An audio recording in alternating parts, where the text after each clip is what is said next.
Chapter 511. Shin Kingdom, North Kingdom. In a village with only a few dozen families. In the Shin Kingdom, the villages and tribes were self-governed. All the affairs in the village, including the villagers' life and death, were in the hands of the village elders.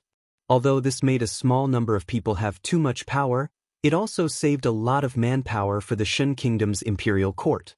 At this moment, a murder case was being tried in this village. Outside the simple, thatched courtroom, dozens of villagers stood outside, craning their necks to watch. Inside the courtroom, two strong men were holding down a skinny man. The skinny man was still struggling. One of them hit the back of his leg with a thick wooden stick, forcing him to kneel down heavily. An old man with white hair and beard wearing a hat sat in the chair in front. He held a wooden stick that symbolized power and knocked it hard on the ground. With a dark expression, he gritted his teeth and said, "Aragu, you actually dared to murder my nephew, Tuoji. According to the village rules, I will now sentence you to death by stoning. What do you have to say?" Aragu was pressed to the ground and still struggled. His eyes were bloodshot as he said with extreme grief and indignation, "Tuoji wanted to rape my fiancée and tripped and got injured. You didn't punish him, but you want to kill me. God is watching. Everything you did when you were alive will go to hell after you die." The old man's eyes flashed coldly. "You said Tuoji was injured, but someone clearly saw you hit him. Bring the witnesses here." Two men walked in and pointed at the skinny man kneeling on the ground. "It's him. We saw him hit Tuoji with our own eyes." The skinny man's eyes were filled with grief. These two men wanted to rape his fiancée, but the Immortals destroyed their manhood. They held a grudge and took revenge on him. Right now, he was filled with endless anger, but he couldn't fight back. The old man knocked his cane hard on the ground and said sternly, "Aragu, as a lowly peasant, you actually dared to hurt a noble. According to the law, you should be sentenced to death. Now, I sentence you to death by stoning. Men, take him away and execute him immediately." The skinny man was taken out and pushed into a pit. Someone had filled the hole with sand and soil. Everything below his waist was buried in the ground and he couldn't move. Not far away, there was a pile of rocks. The big ones were the size of fists and the small ones were the size of a baby's head. These were used for the execution. When someone was sentenced to be stoned, the villagers would line up to throw stones at him until he was completely dead. This kind of punishment was very cruel, but the cruelest thing was that the victim's family and friends were also required to participate in the execution. Just as Aragu was about to be executed, a woman rushed over crazily and shouted, "Aragu, Aragu." However, as soon as she approached, she was forcefully pulled away. A man limped over to the sand pit. Half of Aragu's body was already buried in the ground, and his hands were tied behind his back. The man had a mocking expression on his face. He patted Aragu's face heavily and said, "Aragu, don't worry and die. I will help you take good care of Alicia. Ah, you lowly peasant, let go." Two of Toji's fingers were bitten. Cold sweat poured down his forehead.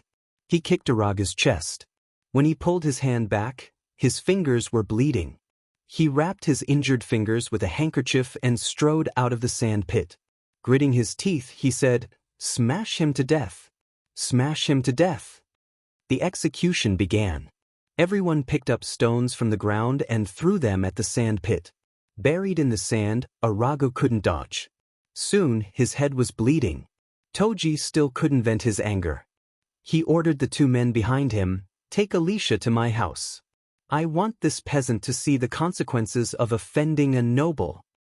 His two men received the order and forcefully dragged Alicia away in front of dozens of villagers.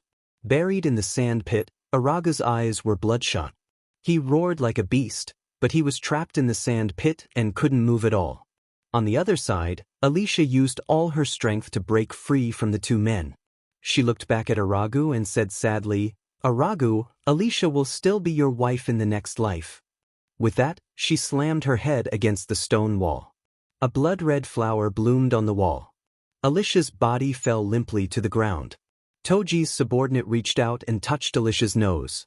He stood up and said in disbelief, "Lord Toji, she's dead." Toji waved his hand unhappily and said angrily, "This stupid woman. So what if she's dead? She's just a peasant. Drag her down and bury her later. With that, he crossed his arms and watched coldly as everyone executed Aragu. After Alicia committed suicide, the figure in the sandpit let out a roar and stood there in a daze, not moving at all. Hard rocks fell on him, but he didn't dodge or dodge. He just stared blankly at Alicia's corpse. At a certain moment, all of the executioners, including Toji, suddenly shivered inexplicably. The surrounding temperature seemed to drop. They felt as if a huge rock was pressing down on their chests. In the sky, the clouds changed. A gust of wind blew on the ground, blowing sand and rocks. Everyone couldn't care less about the execution. They all covered their faces with their sleeves and hid behind the stone wall. In the sand pit, half of Aragu's body was buried. He broke the ropes on his hands and pushed himself out of the sand pit with both hands. His eyes turned blood red. He took a step forward and disappeared. The next time he appeared, he was already in front of Toji. Toji opened his mouth wide in shock. Before he could say anything, Aragu punched him in the head. Bang! Toji's head exploded like a watermelon. With 2 more bangs, his 2 subordinates also died on the spot. Seeing this, everyone fled in terror. Aragu walked to Alicia's corpse. The blood in his eyes slowly faded. He squatted down slowly and hugged his head in pain, choking with sobs. Soon, a figure flew out of the village. It was a man in a white robe. He walked in the air. When the villagers saw him, they all knelt down and shouted, "High Priest!" The man pointed with both hands. The ground under Aragu's feet suddenly became extremely soft, sinking him into it. Then the ground became hard again. Only Aragu's head was left outside. The man in the white robe stood in the air and said sternly, "How dare you, lowly commoner? How dare you?" Under the ground, Aragu took a deep breath. The ground that trapped him split open, and he jumped out. Seeing this, the man in the white robe's expression changed. He grabbed a spear on his back and stabbed it at Aragu. However, Aragu reached out and grabbed it. He used a bit of force and took the spear from the man in the white robe. He bent it and threw it aside. The man in the white robe couldn't do this himself. Seeing this, he was scared out of his wits and fled as if his life depended on it. Just then, 2 more figures descended from the sky. Li Mu didn't expect to see this young man from the Shin Nation again. What surprised him was that when they first met, he was just a mortal. Now, he already had the aura of a 4th realm. It seemed that the change in the power of heaven and earth just now was because of this person. Although this young man didn't cultivate, he had clearly activated the power of heaven and earth to fill his body. Back then, Xiaoyu used the incantation to move heaven and earth and instantly advanced to the 5th realm. This young man from the Shin Nation situation was completely because of his special constitution. His innate spiritual body awakened once, and it was also his only chance to fill his body. However, because he didn't cultivate and didn't know anything about cultivation, he only had the realm but didn't have the strength of a 4th realm. After the young man glanced at Li Mu and Ao Qingxin, he looked down at the woman's corpse on the ground. Without hesitation, he slammed his head against the stone wall beside him. Boom! With a crash, the stone wall collapsed. He was still standing in the same place. He lowered his head and looked at his hand, then touched his head. His face was blank. Li Mu asked in the language of the Shin Nation, "What are you doing?" The young man looked at Li Mu with sorrow in his eyes. He said, "Alicia is dead. I want to go with her. Even if we become ghosts, we want to be together." Alicia was the woman from the Shin Nation that Li Mu had casually saved last time. At this moment, her corpse was lying on the ground in front of Li Mu.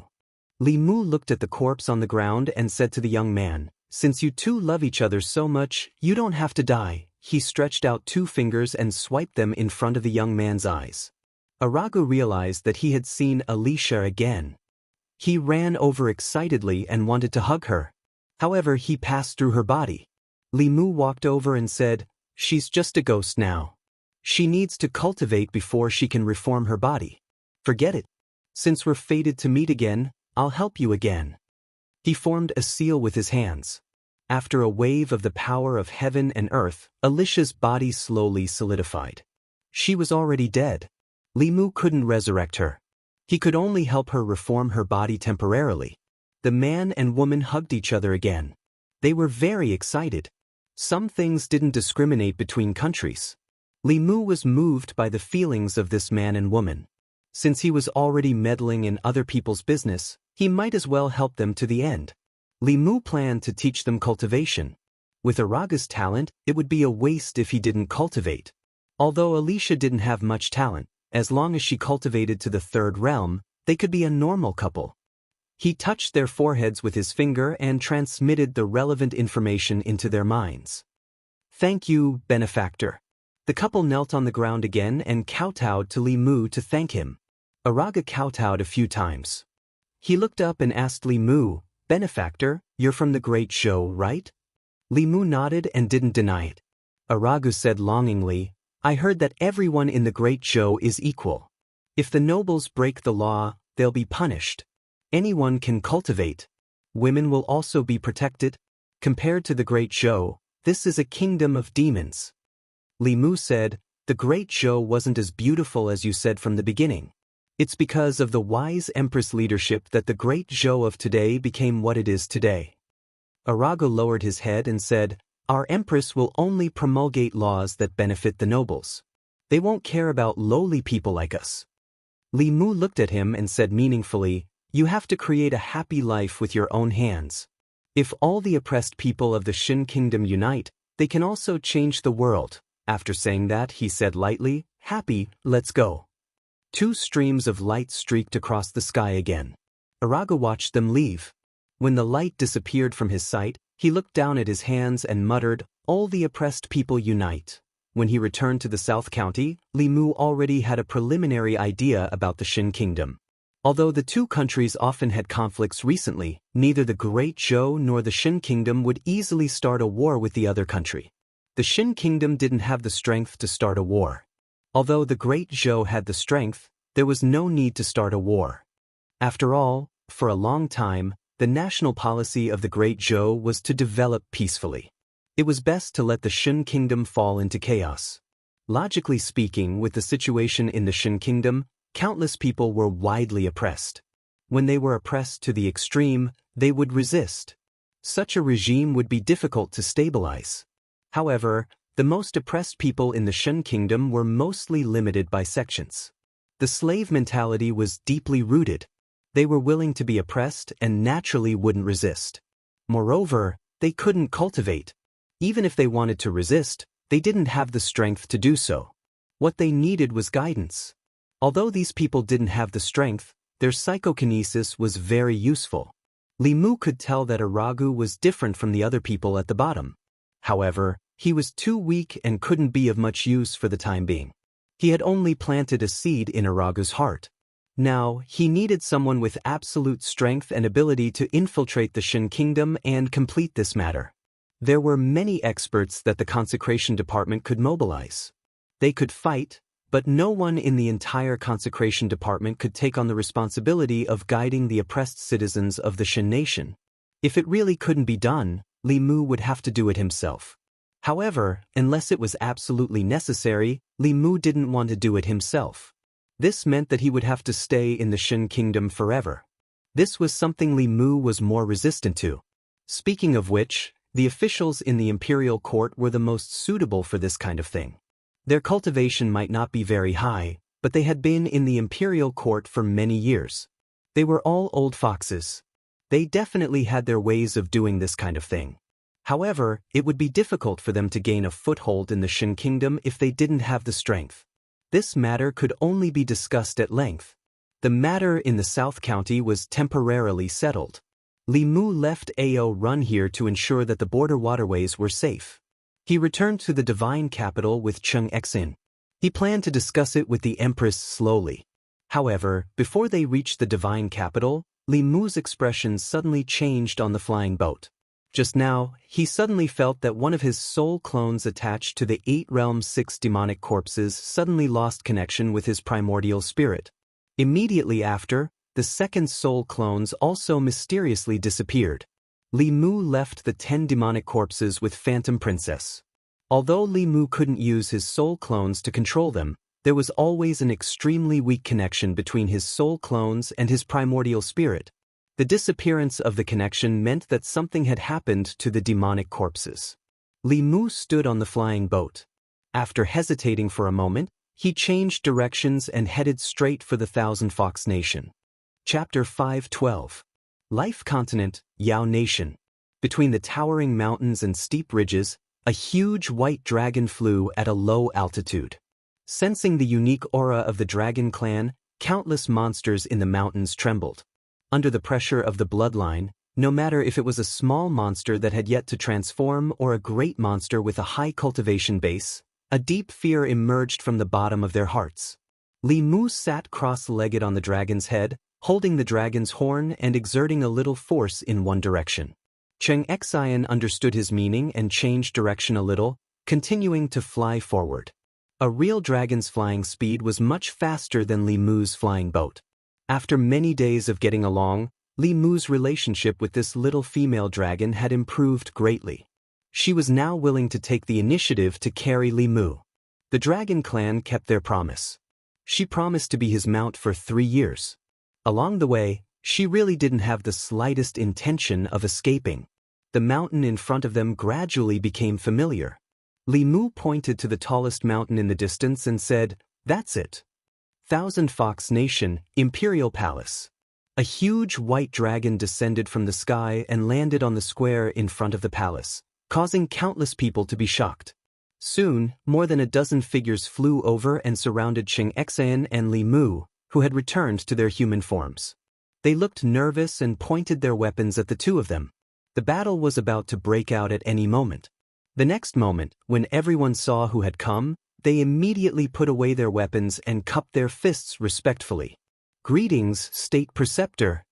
Ao Cheng Xian looked at Li Mu and then at the respectful monsters. She was puzzled. She didn't understand. He was clearly a subject of the Great Zhou. How could he be so respected in the Yao Nation? Li Mu looked at a fox demon and asked, "Where's the queen?" The fox demon said, "The queen has been in seclusion for several months.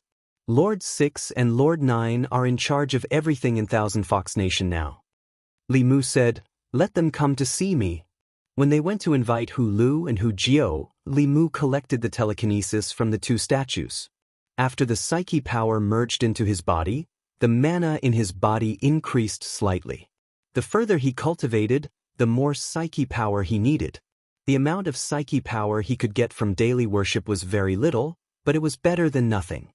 If Li Mu cultivated by himself, he was afraid that it would take at least 10 days to half a month to have such an effect. Soon, 2 figures flew out from the mountain covered by the spirit-gathering array. Hu Lu looked at Li Mu and said in surprise, "Why are you here all of a sudden? I'll call the queen out." "No need."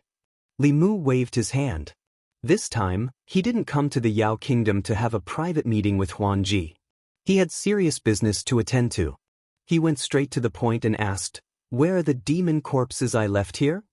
Hu Lu explained, "Lord Huan Ji left the 2 level 7 demon corpses to guard Thousand Fox Nation. The remaining 8 level 6 demon corpses followed the commanders to subdue the major demon factions." Li Mu could sense the 2 level 7 demon corpses. They were underground in Thousand Fox Nation. Li Mu could vaguely determine the location of the other 8 level 6 demon corpses due to the distance. As for the other 2, he couldn't sense them no matter how hard he tried. Li Mu thought for a moment and said, "Contact the commanders with the demon corpses and ask them about the situation of the demon corpses." Hu Lu and Hu Jiao didn't ask much and quickly contacted the commanders. They could contact everyone except for the 2 demon corpses. Hu Jiao frowned and asked curiously, "Where are Xiong San and Ning Si? I remember that they went to subdue the Black Panther tribe. The Black Panther tribe isn't very strong. Why haven't they responded yet?" Li Mu asked, "In which direction is the Black Panther tribe?" Hu Lu said, "Southeast." Li Mu said straightforwardly, "Give me a map and stay here. Cheng Xian, come with me." The 2 flew up. Hu Jiao sighed softly and said, "Why did he get another dragon to ride? And it's a female dragon. Could it be that the 2 snake beauties can no longer satisfy him?"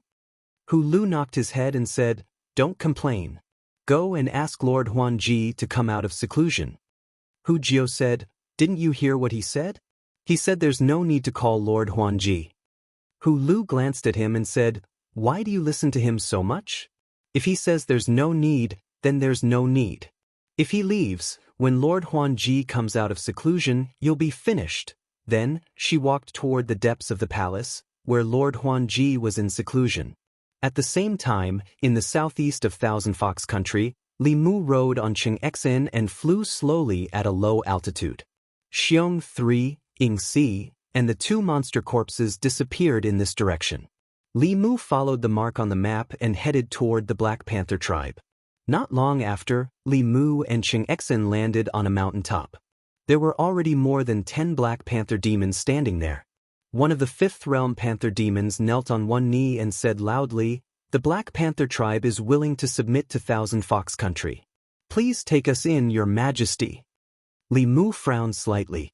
He looked at the leader of the Black Panther demons and asked, Have Commander Xiong 3 and Commander Ying Si been here? Hearing this, the Black Panther demon shook his head blankly and said, I haven't seen them. Li Mu frowned even harder. Xiong 3 and Ying Si came to subdue the Black Panther tribe, but they disappeared mysteriously before coming here. Judging from the Black Panther tribe's reaction, they didn't seem to be lying. Li Mu looked at them and said calmly, Go to Thousand Fox Country and register yourselves. With that, he and Chengxin left immediately. The Black Panther demon had been to Thousand Fox Country before and had long yearned for that place with abundant spirit qi. He had also seen the statue of the Grand Tutor and knew that the Grand Tutor was highly respected in Thousand Fox Country. However, seeing the Grand Tutor leave on a dragon with his own eyes was still a huge blow to him. The Black Panther tribe had probably followed a powerful master this time. Chengxin flew slowly in the sky. Li Mu had a thoughtful look on his face. To be able to trap 2 Sixth Realm demonic corpses in Yao Country without a sound, it had to be someone with 7th Realm cultivation. Could it be the Blue Wolf King's doing? Or was it the Black Snake tribe and Flying Bear tribe's suppression of Thousand Fox Country? Just as Li Mu was pondering, his nascent spirit suddenly sensed the existence of 2 demonic corpses. However, that feeling strangely disappeared in an instant. Li Mu suddenly stood up from the dragon. After thinking for a moment, he flew back. Soon, the same feeling appeared again. Li Mu looked down and realized that he was floating in the air above a valley. The valley was overgrown with weeds. At first glance, there was nothing special about it. However, with his attainments in formations, he quickly saw through the mystery. Li Mu's lips moved. He praised, What a brilliant concealment formation. The person who set up the formation had used the terrain of the valley to set up an almost natural concealment formation. Using the environment to set up the formation, there were no traces of the formation. If he hadn't sensed the 2 demonic corpses, he really wouldn't have discovered this place. Li Mu floated in the air and slowly descended. When he descended to a certain height, the scenery in front of him suddenly changed. The barren valley disappeared and was replaced by a small city. There were many figures moving about in the city. Li Mu looked down from above. He actually saw the shadow of the divine capital in this small city. Perhaps no one would have thought that there would be such a pocket-sized divine capital in the Great Zhou in this nameless valley of the Fei Nation. Li Mu sensed the 2 demonic corpses in the city and re-established a connection with his nascent spirit. With a thought, 2 figures flew out of the city and headed straight for Li Mu. However, just as they flew 100 feet out of the city, they suddenly disappeared. When they reappeared, they were inside the city. They flew away again and returned to their original spots. It was as if they had entered a strange cycle. Li Mu wanted to enter the city. However, after descending 100 feet, his body reappeared at its original spot. And at that moment, a strange power of heaven and earth appeared around his body. Li Mu thought for a moment and his body descended again. This time, when the power of heaven and earth appeared again, he directly controlled it and easily landed in the small city. In the small city, countless figures looked at Li Mu strangely. Li Mu could tell that they were all demonic corpses in human form. Although these demonic corpses looked at him with surprise, there was no fear or other emotions. After their attention was temporarily attracted by Li Mu, they began to busy themselves with their own matters. Li Mu walked on the street and was out of place with everything around him. What he felt the most about this place was order. Everything was neat and tidy. Everyone had their own duties. Everywhere was filled with order. Even the divine capital did not give Li Mu such a feeling. In this small world, there was a strange power. Li Mu pursued this power and headed to a building at the end of the small city. This building was similar to a temple. The door was open. Li Mu stood outside and saw a prayer mat inside. A figure sat cross-legged on the prayer mat with his back to him. This figure gave Li Mu an inexplicable sense of familiarity.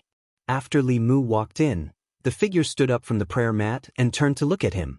"Lord Li, how have you been?" Li Mu said in shock, "It's you." The moment he saw Zhou Zhong, Li Mu was not so surprised about what he had seen in the small city outside. Zhou Zhong was undoubtedly a disciple of legalism. It was said that when a cultivator of legalism advanced from the 6th realm to the 7th realm, they needed to establish a country ruled by law. Although this small city was pocket-sized, it matched the description of legalism in the ancient books. No wonder he had only stayed in the army for a few months before leaving. It turned out that he had secretly come here to break through. Li Mu looked at Zhou Zhong and said meaningfully, "Old Zhou, you've hidden yourself well." Zhou Zhong waved his hand and a jade table and 2 jade chairs appeared in the hall. He indicated for Li Mu to sit down and then asked, "Those 2 Yao corpses are yours?" Li Mu said, "That Bear Yao and Eagle Yao are also my people." "What did you do to them?" Zhou Zhong grabbed at the air and 2 figures appeared in the hall. After the 2 men appeared, they immediately ran behind him and said nervously, "Be careful, Imperial Advisor. This person is very strange." Li Mu waved his hand and said, "Don't worry. We're old friends." Zhou Zhong moved his finger and poured out 2 cups of tea from the jade pot on the table. The fragrance of the tea permeated the air. He took a sip and asked, "Lord Li, since when have you become the Imperial Advisor of the Yao Kingdom instead of staying by His Majesty's side?" Li Mu said, "It seems that you really don't care about the outside world. The Great Zhou and Thousand Fox Kingdom have formed an alliance and are no longer enemies." Zhou Zhong put down his teacup and said, "It's not that I haven't heard of it. A few days ago, I heard that a human man became the demon empress of Thousand Fox Kingdom. You must be talking about Lord Li, right?" Li Mu waved his hand and said, "It's all a rumor. Don't take it seriously." Zhou Zhong glanced at him and did not continue on this topic. He asked, "Is Qing doing well?" Li Mu said, "She's doing well in the divine capital." He then asked Zhou Zhong, "Lord Zhou, you should be breaking through to the 7th realm soon, right?" Zhou Zhong shook his head and said, "The upper 3 realms are easier said than done. If you're lucky enough and cultivate for another 30 years, you should have a chance." This sentence seemed to be humble, but it was actually bragging. Zhou Zhong was only 40 years old this year. After 30 years, he would only be 70 years old. A mortal might only be 70 years old, but this was not old for a cultivator. Among the current 7th realm cultivators on the continent, except for the Empress, there was probably no one younger than 70 years old. Moreover, Zhou Zhong's cultivation had been slowly cultivated by himself. He hadn't relied on inheritances or fortuitous encounters. If he reached the 7th level, he would be able to sweep through all the experts in this level. Even if the Lord of Illusions and the Blue Wolf King worked together, they wouldn't be his match. At that time, among the 7th realm cultivators, only the Empress and the sect masters of the various sects would be able to stand up to him. Li Mu thought for a moment and said, "Lord Zhou, why don't you return to the Great Zhou and govern the 36 counties and billions of people in the Great Zhou? Isn't that much better than staying in this deep mountain valley?" Zhou Zhong said indifferently, "With you and His Majesty, the Great Zhou no longer needs me." Li Mu thought for a moment. He was right. The Great Zhou was ruled by law in the first place. Most of the people followed the law. Even if he returned, it would only be icing on the cake. It would not be of much help to his cultivation. A place that could help him in his cultivation would have to fulfill at least 2 conditions. First, a sufficient population. The various cultivation methods in the world all led to the same destination. Whether it was Taoist psychokinesis, Buddhist merit, or the hearts of the people, they all required an extremely large population base. A quantitative change would lead to a qualitative change. It was the same for the school of legalism. How could a small mountain country with only a few hundred demonic beasts compare to the Great Zhou with a population of hundreds of millions? Second, there was no law in this populated place. Or rather, the law had collapsed. Legalism cultivators originally practiced law, drawing power from the process of turning disorder into order. The more chaotic a place was, the more the law collapsed, and the more beneficial it was for their cultivation. For example, during the time of the previous emperor of the Great Zhou, Zhou Zhong's cultivation had probably advanced by leaps and bounds. When everyone thought that he was only at the 5th realm, he had already silently cultivated to the peak of the 6th realm. In general, what he needed to advance was a place with a large enough population and chaotic enough law. Thinking of this, a light suddenly flashed through Mu's mind. He looked at Zhou Zhong and said, "I know a place that is more suitable for you than the Great Zhou. The population there is not much less than the Great Zhou. The law there is even more collapsed than the previous emperor's time. It can definitely help you in your cultivation." Chapter 5:13. Before Li Mu could finish, Zhou Zhong asked directly, "Are you talking about the Shin Kingdom?" Li Mu nodded and said, "Yes, it's the Shin Kingdom." Zhou Zhong rubbed the teacup with his fingers and said lightly, "The Shin Kingdom is already a mature country. It's not possible for one person to change such a country." Li Mu said, "Just tell me what you need. The Great Zhou will try its best to satisfy you. The Thousand Fox country can also help." Zhou Zhong glanced at him and asked, "Can you represent the Great Zhou and the Thousand Fox country?" Li Mu said, "You don't have to worry about that. This is a win-win situation. You can be promoted, and the Great Zhou can be free of the Shin Kingdom's troubles. Why not?" The two looked at each other. Silence was better than 1,000 words. 2 hours later, several figures flew out of the valley. Li Mu rode the white dragon, and the 2 demon corpses carried Xiong 3 and Ing Si. They flew in the direction of the Thousand Fox country. No one was more suitable than Zhou Zhong to lead the people of the Shin Kingdom to freedom and liberation. He needed to be promoted, but it was difficult to do it alone. Li Mu had his own ideas, and he only needed a reliable tool to work for him. The two of them hit it off immediately. When Li Mu approached the Thousand Fox city, a white shadow suddenly flew out of the city. Then, the shadow of a fox tail attacked Li Mu. Li Mu raised his hand and grabbed at the fox tail. A huge palm print appeared in the void and grabbed at the fox tail. When the two collided, Li Mu's palm print collapsed. However, the foxtail's momentum did not decrease and continued to attack him. Li Mu formed another seal and summoned a barrier to block the foxtail's attack. However, in the next moment, a white shadow flew up from the Thousand Fox city and hit Li Mu. Li Mu's body was sent flying. He hurriedly dealt with the attack of the Phantom Princess and said, "Are you crazy?"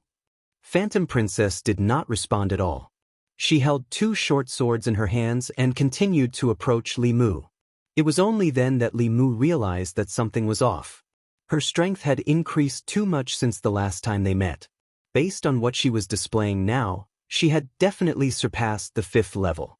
When she launched another foxtail attack, Li Mu looked at her and indeed found 6 foxtails. She had already become a 6-tailed beast.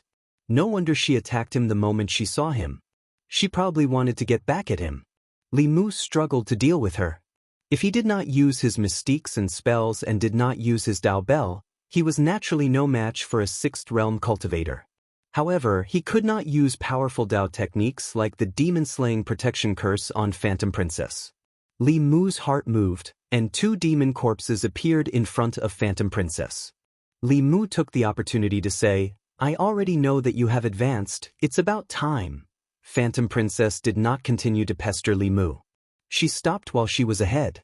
She floated in the air and asked Li Mu, "Are you here for me?" To prevent her from making a fuss, Li Mu nodded and said, "I lost contact with the 2 demon corpses not long ago. I was worried that something happened to you, so I came to take a look." Phantom Princess looked at him and said suspiciously, "But Hu Jiao said that you did not let them call me out."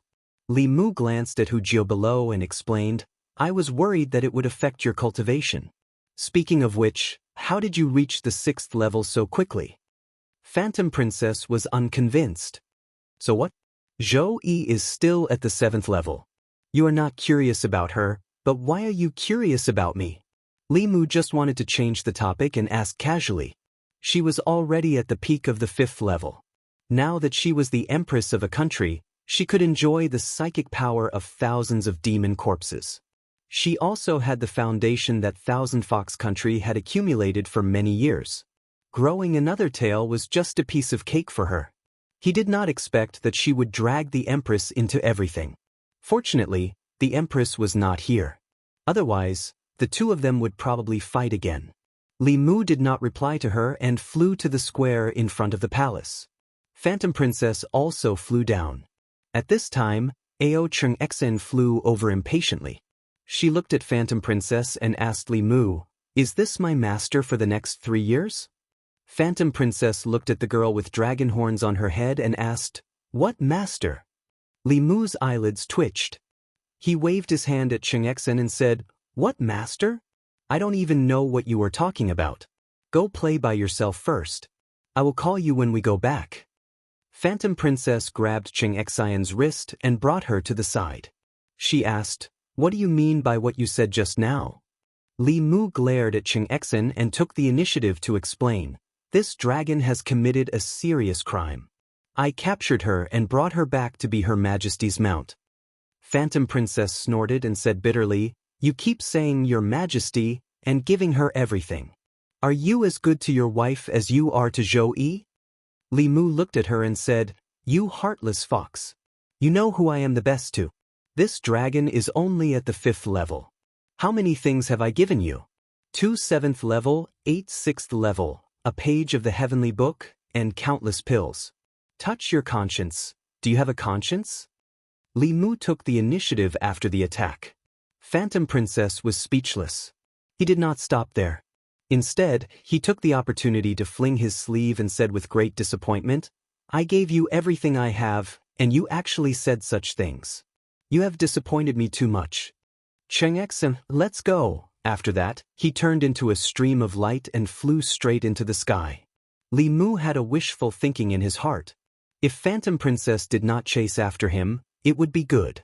He would directly return to the South Commandery. This was his plan from the beginning. In the past, her strength was not as good as his, and Li Mu had taken advantage of her a lot. This time, her cultivation had finally surpassed Li Mu's.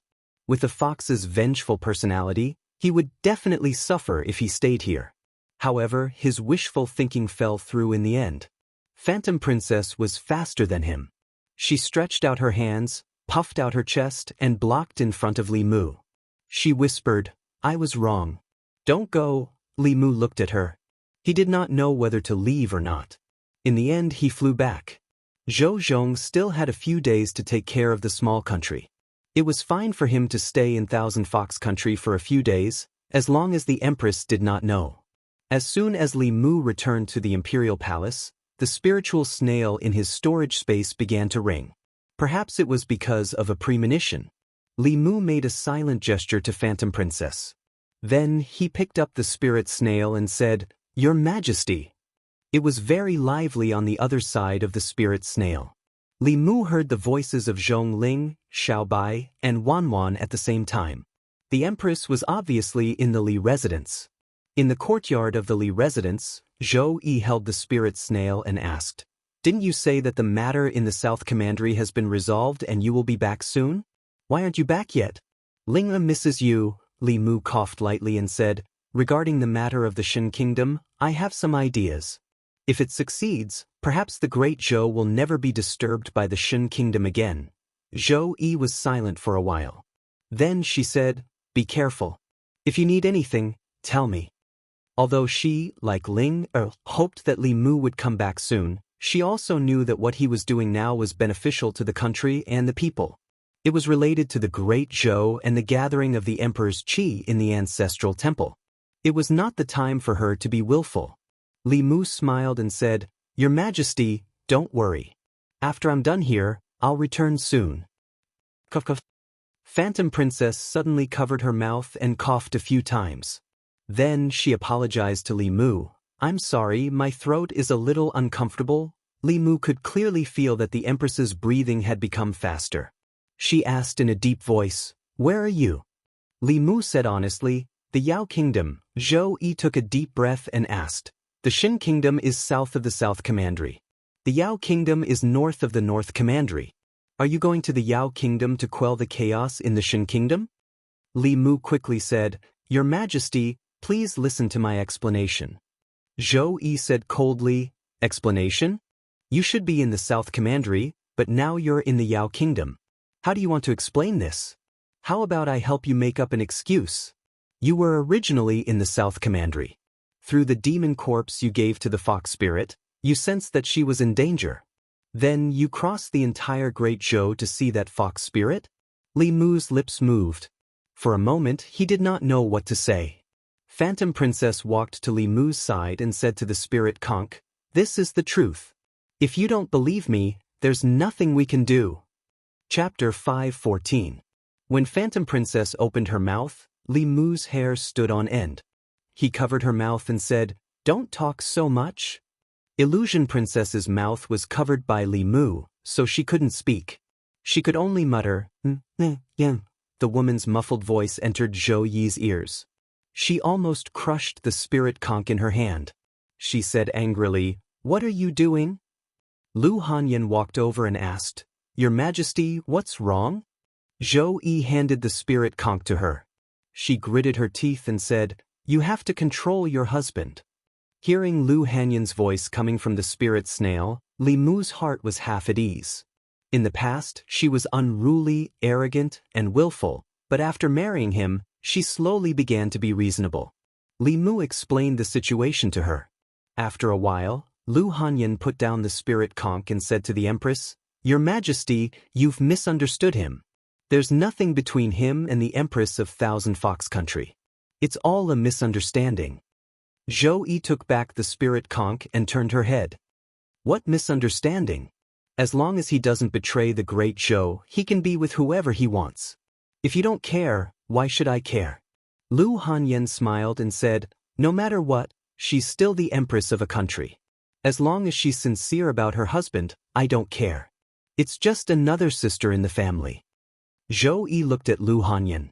She felt that there was a hidden meaning in her words. In Thousand Fox Country, Illusion Princess's voice had recovered.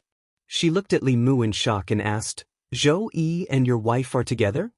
Li Mu glanced at her and said, didn't you hear it? Illusion Princess said in disbelief, why are they together? Won't they fight? Li Mu said, no, not only won't they fight, they're as close as sisters. You don't have to worry. Illusion Princess gritted her teeth and said, worry my ass. She had never expected that Zhou Qiong would get together with Li Mu's wife after she left Luoyang. This made her jealous, and hateful. All kinds of emotions mixed together. She returned to her palace. Hu Lu looked at her and said, Your Majesty, the heavenly monarch wants you to see him. Illusion Princess left the palace and went to the highest cave residence in Thousand Fox Country. She said listlessly, Father, what's the matter? The myriad illusion lord sat cross-legged on a stone platform and said, Li Mu is here? Illusion Princess said, didn't you already know? The 10,000 illusions god monarch pondered for a moment, then looked at her and asked, what exactly are you planning? Princess asked, heavenly what? Heavenly monarch of myriad illusions said, it's about your relationship with Li Mu. Huanji sighed and said, what can I do? The Celestial Fox clan always pays their debts. He saved me, you, and my brother time and time again. He made me the queen of Thousand Fox Kingdom and helped us deal with the Celestial Wolf clan. He even gave me so many experts. I can only repay such a great debt by marrying him. Heavenly Monarch of Myriad Illusion reached out and a pink pill appeared in his hand. Illusion Princess looked at the pill and asked, what's this? Heavenly Monarch of Myriad Illusion said, let him take this pill. No matter how strong his mind is, he will fall into the temptation of lust. Huan Ji didn't even look at the pill. She coldly snorted and said, as a fox spirit, Using this kind of thing is a disgrace. I will make him like me willingly and not use such low methods." Then she turned and walked out of the cave residence. Heavenly Monarch of Myriad Illusion was about to put away the pill, but it flew out of the cave residence. The pink pill floated in Illusion Princess's hand and said, "Just in case." In the Imperial Palace of Thousand Fox Country, Li Mu looked at Hu Lu, who was making a bed for him, and said, "Go do your thing. I'll do it myself." The main thing was that she was kneeling on the bed with her buttocks sticking out and twisting around. Who could stand it? Even though Li Mu didn't have any other thoughts about her, he didn't want to see such a scene before going to bed at night. Hu Lu continued to kneel on the bed and said, "This is what Lord Illusion Princess told me. Just wait a little longer." She said while making the bed, "This used to be the Queen's palace. No one has lived here for a long time. Lord Illusion Princess said this place has the most space and has been keeping it for you." After Hu Lu finished making the bed, she left the room. Li Mu lay comfortably on the big, soft bed. All his fatigue had been relieved. After an unknown amount of time, the spirit snail in the storage space vibrated again. Li Mu picked it up and immediately said, "Your Majesty, listen to this subject." In the spirit snail, Zhou Yi said indifferently, "I know." Li Mu let out a sigh of relief and said, "This subject met Zhou Zhong here. Leave the matter of Shin country to him. Your Majesty can rest assured." The Empress didn't seem to be interested in this matter at all. She reminded Li Mu, "Be careful of that fox in Yao country. Don't do anything to let Han Yen down." After he left, it seemed that the relationship between the Empress and Lu Hanyen was developing quickly. Li Mu was relieved and said, "Your Majesty, don't worry. This subject knows what to do." Before he finished speaking, the door was suddenly pushed open. Li Mu saw Illusion Princess walk in and immediately pulled up the blanket. He asked vigilantly, "What are you doing?" Illusion Princess glanced at him and said, "Why are you so afraid? Do you think I will eat you?" Li Mu sat up from the bed and revealed his naked upper body. He said in disdain, "Why would a man like me be afraid of this? You should be the one who is afraid of me eating you." Illusion Princess snorted coldly, "Then eat me." Li Mu realized that she couldn't be treated like a normal girl. He took off his pajamas and covered his body. He asked, "Why are you here so late?" It seemed like there were only 2 people in the room, but there were actually 3 of them. Ling Kong was still under his blanket, and Phantom Princess had come to his room in the middle of the night. If Li Mu hung up now, the Empress would probably think about it for the whole night. Anyways, he was not afraid of anything. This showed that he was magnanimous. Illusion Princess sat beside the bed and asked, "When are you leaving this time?" Li Mu said, 3 days at least, 5 days at most." Illusion Princess frowned and said, "So soon?" Li Mu said, "I just came to see if there's anything here. Since there's nothing, I should leave. There are still important things to deal with in the South region. I can't stay for too long." For Zhou Yi again? Not all. In the past, Li Mu worked for the Empress. Now, he worked for himself. However, there was no need to explain to Illusion Princess about the Emperor's aura. However, he didn't say anything. The atmosphere in the hall became awkward again. The awkwardness between 2 people was okay. However, the awkwardness between 3 people was even worse. Li Mu hoped that Illusion Princess would leave quickly. However, Illusion Princess didn't have any intention of leaving. She asked, "How did you meet your wife?" Li Mu asked, "Which one are you talking about?" Illusion Princess said, "2." Li Mu said, "It's a long story." Illusion Princess thought for a while and said, "Then tell me how you fell in love with them." This was not a secret. Li Mu said, "When I was still a small constable, Ching Ching was my superior. We were together every day. We caught ghosts together and subdued demons together. Then we fell in love with each other." Illusion Princess remembered this in her heart and asked, "What about Lu Hanyen?" Li Mu said, "At that time, we were neighbors. Neighbors walked with each other every day. It's normal for us to fall in love with each other, right?" It would have been better if Illusion Princess didn't mention it. When she mentioned this topic, Li Mu recalled the process of meeting the 2 women in Yangqiu County. Although there were many twists and turns, fortunately, The heavens were good to him. After going around in circles, they returned to Li Mu's side.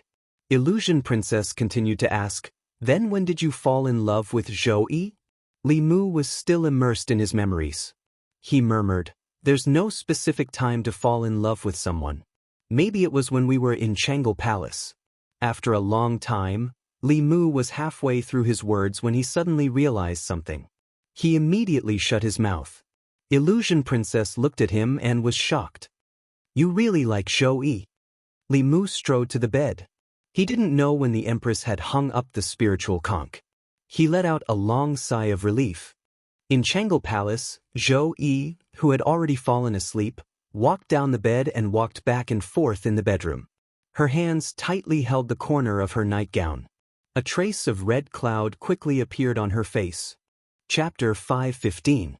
In the middle of the night, Illusion Princess returned to her palace unhappily and summoned Hulu. She said gloomily, "Li Mu really likes Zhou Yi. If Zhou Yi had taken the initiative, he would have become the Empress of the Great Zhou. I don't understand.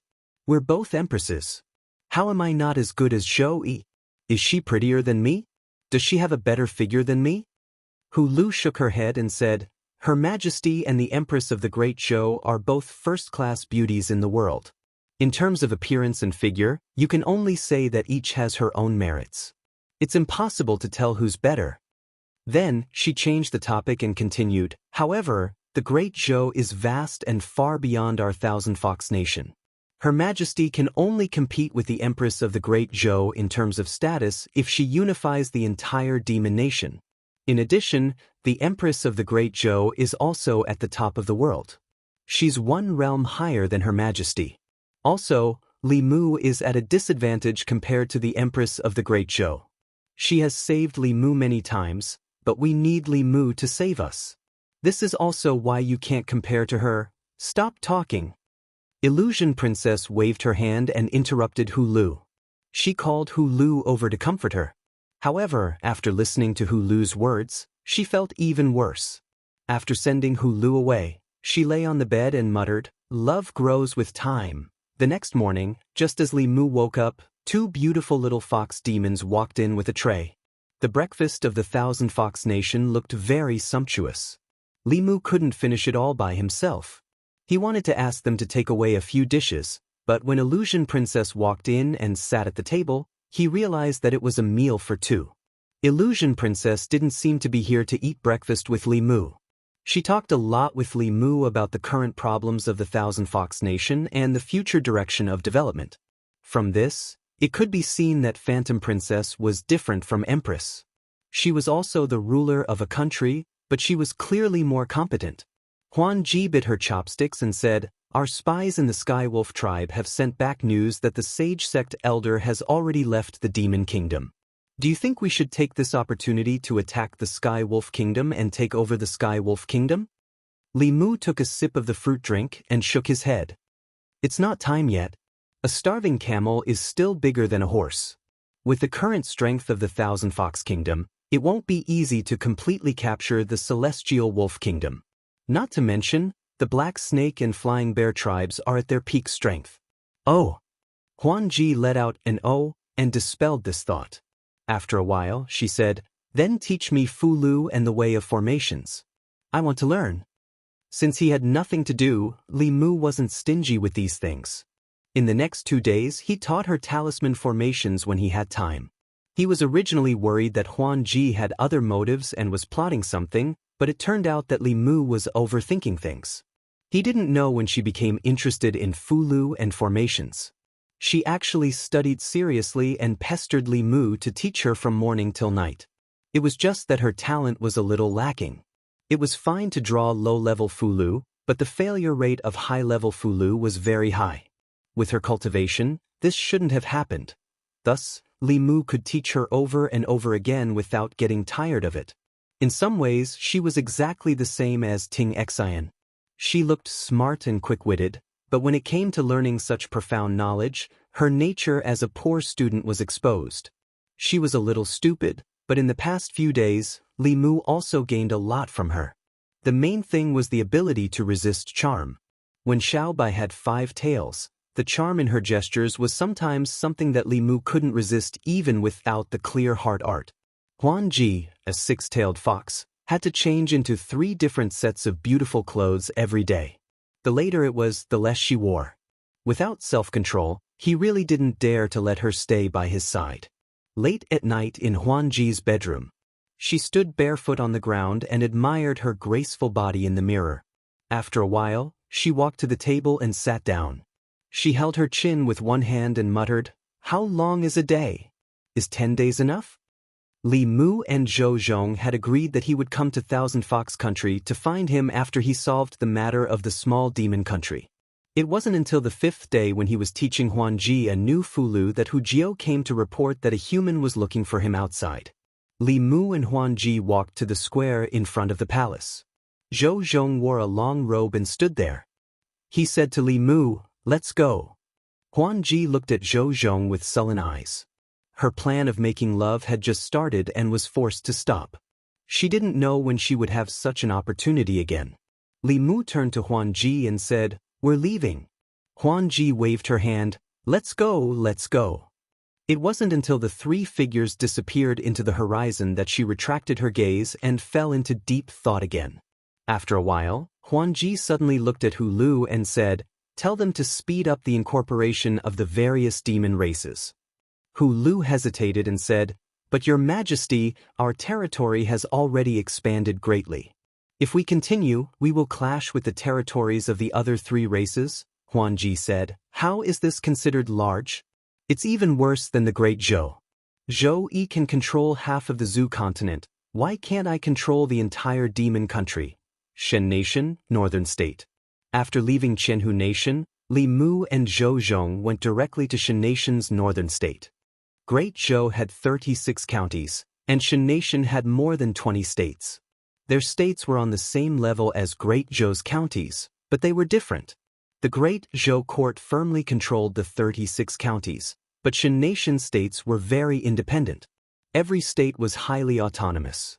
Other than contributing a portion of taxes to the central government every year, the central government's control over the other states was very weak. Even the people's faith was firmly controlled by the religious sects that controlled the various states. The royal family of Shen Nation couldn't even get a share. This was also the reason why Shen Nation's population was similar to Great Zhou's, but the royal family couldn't produce a 7th realm cultivator. All of Shen Nation's faith was divided among countless religious sects in the various states. Not only could they not get much from the various states, but the central government also had to give these religious sects all sorts of benefits every year in exchange for them to manage the various states, suppress rebellions, and prevent this huge country from collapsing. The reason why this country was able to survive until now and not fall apart was because of these religious sects that had different names but were of the same origin. They were all branches of the ancient Shen sect. Their names were different, but their teachings were similar. They all divided people into 3, 6, and 9 classes. The upper-class people were served for generations, while the descendants of the lower-class people could only serve the upper-class people. Li Mu had already investigated thoroughly. The one in control of the Shen Nation's northern state was a sect called the Vajra sect. This sect had countless followers in the northern state. The Vajra sect's leader had attained the 6th realm under the support of the northern state's citizen psychokinesis for decades. Shen Nation's northern state bordered Great Zhou's southern state, so Li Mu chose this place as his target. If he wanted to implement reforms in northern state, the biggest obstacle would be the Vajra sect. He had to solve this problem first. When the 3 of them flew towards the Vajra sect's Mount Vajra, Li Mu felt that this place was slightly familiar. After carefully identifying it, he remembered that he and Qing Exen had been here not long ago. It was here that they took back Yinxin's inner core from the bald man. As Li Mu and the other 2 approached, a figure flew out from the temple on the short mountain. The bald man looked at Li Mu and Qing Exen in horror and said angrily, "Didn't I return the inner core to you? Why are you here again?" Li Mu was stunned. He looked at him and asked, "You're the leader of the Vajra sect?" The bald man said in a deep voice, "Why are you looking for me?" Li Mu looked at him and said, "I'm sorry for taking your things last time. This time, I'm here to give you something." The bald man was stunned. He asked, What is it? Li Mu waved his hand and threw a small bell at him. The small bell quickly covered the sky and covered the bald man, Li Mu, and Zhou Zhong. Chapter 5:16. On the mountain path leading to the glorious temple, countless believers saw the giant bell in the sky. What's that? The god has appeared. The god has received the sect master. After a brief moment of shock, their expressions immediately became fanatical. They knelt on the stone steps of the mountain path and kowtowed continuously. After the first glance, no one raised their heads again. Ordinary believers could not look directly at the god. This was one of their teachings. Only the sect master could come into close contact with the god. It was precisely because they did not raise their heads that they did not see the situation inside the bell. Within the Tao Bell, the supreme leader in the hearts of the northern barbarian believers was being beaten up by two figures. He was no match for either of them and wanted to escape. However, even after using all of his magic power, he still couldn't break through the bell. Instead, he knocked himself into a daze. A few more spells landed on his body, and his clothes were tattered. The bald man's face was filled with grief and anger, and his voice was filled with resentment. What are you doing? What are you doing? I've given you the inner core and the treasure map of the secret realm, but you still won't let me go. What do you want? Li Mu looked at him and said, I want you to leave the northern bang. The bald man shouted, Why didn't you say so earlier? Leave the northern bang if you want. What are you doing? Li Mu was stunned for a moment before asking, You're willing to leave the northern bang? The bald man said with grief and indignation, You didn't even ask me. How do you know I'm not willing? He felt extremely bitter in his heart. The northern bang was his foundation. Of course, he was unwilling to leave. However, seeing how ruthless these two people were, if he did not agree, he would probably die here today. He had cultivated hard for 100 years to reach his current cultivation level. Did he not know which to choose between leaving the northern bang or dying in the northern bang? At this moment, Zhou Zhong, who was beside Li Mu, said, This person's psychokinesis is extremely strong. He must have a great influence here. Instead of chasing him away, why not keep him and provide us with help? Li Mu glanced at the bald man and said, This person is too strong. If we keep him, we have to be wary of him. Why don't we just kill him? The bald man's eyelids twitched violently.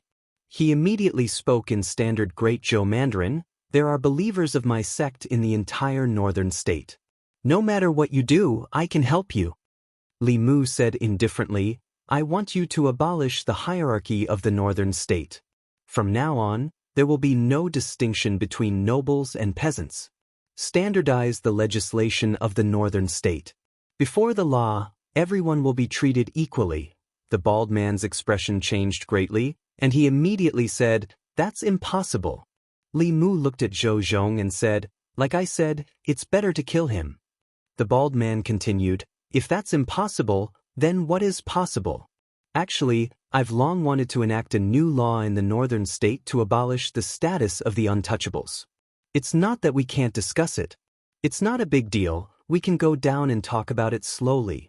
When the believers on the mountain path raised their heads again, the vision above their heads had disappeared. Their expressions were even more respectful as they walked towards the top of the mountain.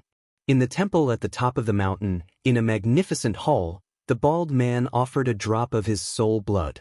The light in his eyes had completely dimmed. Offering his soul blood meant that his life no longer belonged to him. It wasn't that he hadn't thought of resisting, but the strength of these two people had already made him suffer twice. That young man was constantly thinking of getting rid of him. Only by obeying them would he have a chance of survival. In fact, after Zhou Zhong spoke, Li Mu had the idea of subduing the bald man. If he got rid of him or chased him out of the northern state, all of his and Zhou Zhong's actions here would be 100 times more difficult. After all, as two people from Zhou country, it would be hell to do such a thing in the Shin nation. After subduing the bald man, things would become much easier. The various states of the Shin nation were autonomous villages. The matters of a village could be handled by the village. If the village couldn't handle it, they would report it to the temple. With the number of believers of the Vajra sect and their influence in the northern state, it would provide them with a lot of help. Li Mu looked at his shiny head and asked, "What's your name?" The bald man said listlessly, "Seng." "How old are you this year?" 92. Li Mu didn't expect the bald man to be close to 100 years old. If that was the case, he and Zhou Zhong were the two young people who didn't care about martial ethics and teamed up to bully a centenarian like him. But from another perspective, although they were from the Great Zhou, they were now representing the oppressed people of the Shin nation and the northern state. This was the spirit of internationalism. It didn't matter whether they cared about martial ethics or not. Sangu was a noble of the Shin nation. He had shown good talent for cultivation since he was young. Later, his cultivation broke through to the fifth realm and he established the Vajra sect in the northern state. He recruited believers bit by bit and absorbed their power of will. When he was 80 years old, he successfully reached the sixth realm. No wonder he was unwilling to change the hierarchy of the people of the northern state. This was a concept engraved in his bones as an upper-class person for thousands of years. Of course, no concept or persistence was more important than his life. In the end, he still gave in to Li Mu and Zhou Zhong. The first thing he did under the instructions of Li Mu and Zhou Zhong was to abolish the hierarchy of the people of the northern state. As for the reason for doing so, it couldn't be more simple. As the leader of the Vajra sect and the spokesperson of the god that many people of the northern state believed in, he could push everything to the god. This was not his own decision, but an oracle. Many believers saw the vision of heaven and earth and believed it without a doubt. When the lower-class people and pariahs heard this, they naturally cheered. The nobles of the northern state immediately objected with all their might. They were born as upper-class people and had hereditary land. They could enjoy the services of the lower-class people and pariahs. Now, how could they be willing to deprive them, their descendants, and their descendants of this right? For this, they were even willing to violate the dignity of the sect. However, their resistance seemed so powerless in the face of the absolute power of the Vajra sect. The first thing they lost was their noble status, followed by their land. All the land in the northern state was taken back and distributed to the people of the northern state according to the number of people. These lands did not belong to anyone, but the people could farm on them. Everything that was harvested from the land belonged to the people. This major move won the support of all the pariahs of the northern state. In the past, they did not have any land. All the land belonged to the nobles. They worked for the nobles but could not even exchange food and clothing. This was the first time they had their own land. This meant that they could easily feed a family. After this, the northern state quickly promulgated new laws. The elders in the village no longer had the power to privately punish the villagers. The northern state would redivide the areas and set up government offices. The new laws applied to all the people of the northern state, regardless of whether they were commoners or nobles. Under the new laws, everyone was treated equally. Some people rejoiced, while others were shocked, angry, and sorrowful. How dare Sangu treat us like this? Did he forget that he is just like us? In a certain luxurious residence, the nobles of the northern state gathered together. Everyone was filled with righteous indignation. An old man wearing a luxurious robe and holding a golden scepter fiercely slammed his scepter on the ground and shouted, "Spectre, a terrifying spectre is wandering in the northern state. We can't let it continue to wreak havoc. Immediately report to the new capital." Chapter 517. After communicating with the Empress, she asked Li Mu when he would return as usual. Li Mu also wanted to reunite with his family, but the current situation did not allow it. The northern state had just started. The reason why they could achieve so much in such a short time was because they controlled the Vajra sect. It was much easier to force reforms from the top down than from the bottom up. The real difficulty was yet to come. The Shen nation aristocrats in the northern state were strong opponents of the new law. The village elders and other leaders were also unwilling to give up their power. It was difficult for the grassroots to cooperate. Although they did not have much power, they still had the real rulers of the Shen nation behind them. Once they heard the news and reacted, they would definitely send powerhouses to suppress the northern state. He did not expect that the Vajra sect's leader, a sixth realm powerhouse, would be so obedient. Sangu's Vajra sect had done a great job this time. Li Mu had to make some preparations in advance. He summoned Jianghu and asked directly, "How many seventh realms do you have in the Shin nation?" Jianghu glanced at Li Mu and said, "Nirvana sect, Suffering sect, and Yen sect each have a wisdom realm powerhouse." Ancient Shin nation was the origin of Buddhism. Although ancient Buddhism had disappeared, it still evolved into a few branches. Among them, the Heart sect was a product of Buddhism that spread to the Great Zhou hundreds of years ago. It had nothing to do with the Shin nation's Buddhism. Nirvana sect, Suffering sect, and Yen sect were all in the Shin nation. The Shin nation was the foundation of their believers. Once these three sects interfered, Zhou Zhong alone would not be able to resist 3 seventh realms. Li Mu still had to make a trip to the Yao nation. The Lord of Illusions had been recuperating for so long. Even if he could not recover to his peak, he had already returned to the 7th realm. The Green Wolf King was no longer a threat. Phantom Princess left a 7th realm demon corpse with her. With the Lord of Illusions, it was enough to protect the Thousand Fox Nation.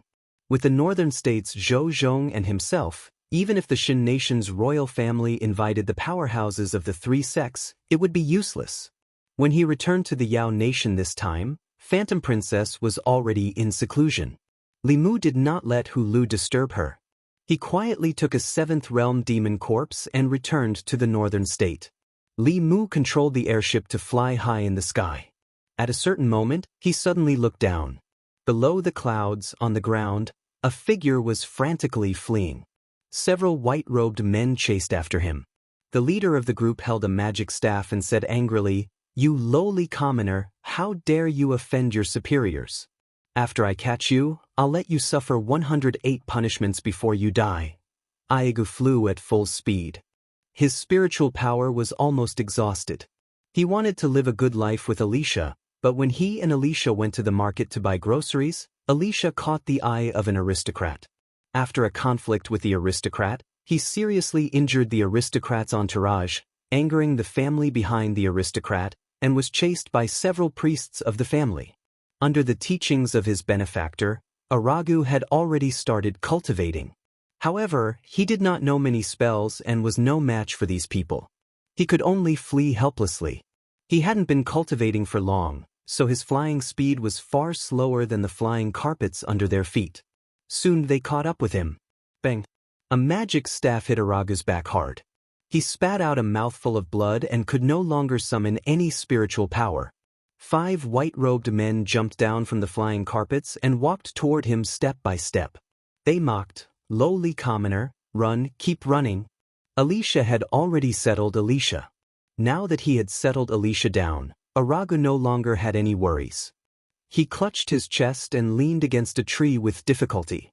Looking at the people walking toward him, there was no fear on his face. Instead, there was a trace of mockery. He said lightly, "Aflef, you won't be able to laugh for long. The lowly commoners you speak of will soon take away your land and your self-righteous honor of being superior. The lowly commoners you oppressed will eventually dominate this country." The white-robed man with the magic staff had a gloomy expression. He said coldly, "These traitorous lowly commoners will eventually be suppressed, but you won't live to see that day." With that, the magic staff in his hand emitted a blinding light and went straight for Araga's head. The magic staff flew out halfway and stopped in the air. After the 5 white-robed men's minds buzzed, the spiritual power in their bodies drained rapidly. The next moment, they blacked out and fell to the ground. Aragu was already prepared for death. This sudden change made him confused. Until a figure slowly descended from the sky, Aragu was stunned for a moment. Then, excitement appeared on his face. He said in surprise, "Benefactor." Li Mu looked at him and smiled. "Seems like we are really fated." When Li Mu returned to the Vajra sect, there were 2 more people beside him. They were Aragu and his wife, Alicia. Araga's identity was a true lowly commoner. He could represent the oppressed lowly commoners of the northern state. The commoners of the northern state needed such a leader. It was important to have a good reason. After all, Jianghu and his Vajra sect members were the most superior beings in the Shin nation. It was difficult for them to gain the trust of the lowly commoners. A lowly commoner like Aragu was the best candidate to represent them. Although he was still very weak now, Li Mu had his eyes on his future. With a natural spiritual body, as long as he did not slack off in his cultivation, it would be easy for him to advance to the sixth realm in the future. When Li Mu suggested that he should lead the commoners of the northern state, Aragu agreed without hesitation. In the Vajra sect, Sanggu had not seen Li Mu for 2 days. He thought that he had left the Shin nation and was secretly happy. This young man was ruthless and merciless. He almost died in his hands. Seeing him here again, Sanggu felt like a bucket of cold water had been poured over him. The fire that had just been ignited in his heart was extinguished. He originally thought that the central state would not sit by and do nothing with such a huge change happening in the northern state. The new capital would very likely invite the strongest cultivators of the 3 sects to suppress the rebellion. Then, he would be able to regain his freedom after being coerced. However, when he saw the tall figure standing behind the young man, his heart sank completely. The silent figure standing behind the young man had a lifeless aura, and he could not see through him at all. He now suspected that the young man was a 7th realm cultivator. If he was, then the northern state would be completely out of the central state's control from now on. There were only 3 7th realm cultivators in the entire Shin nation. If the northern state had a 7th realm cultivator, they would immediately be on equal footing with the 3 sections. Even the 3 sects would not easily offend them.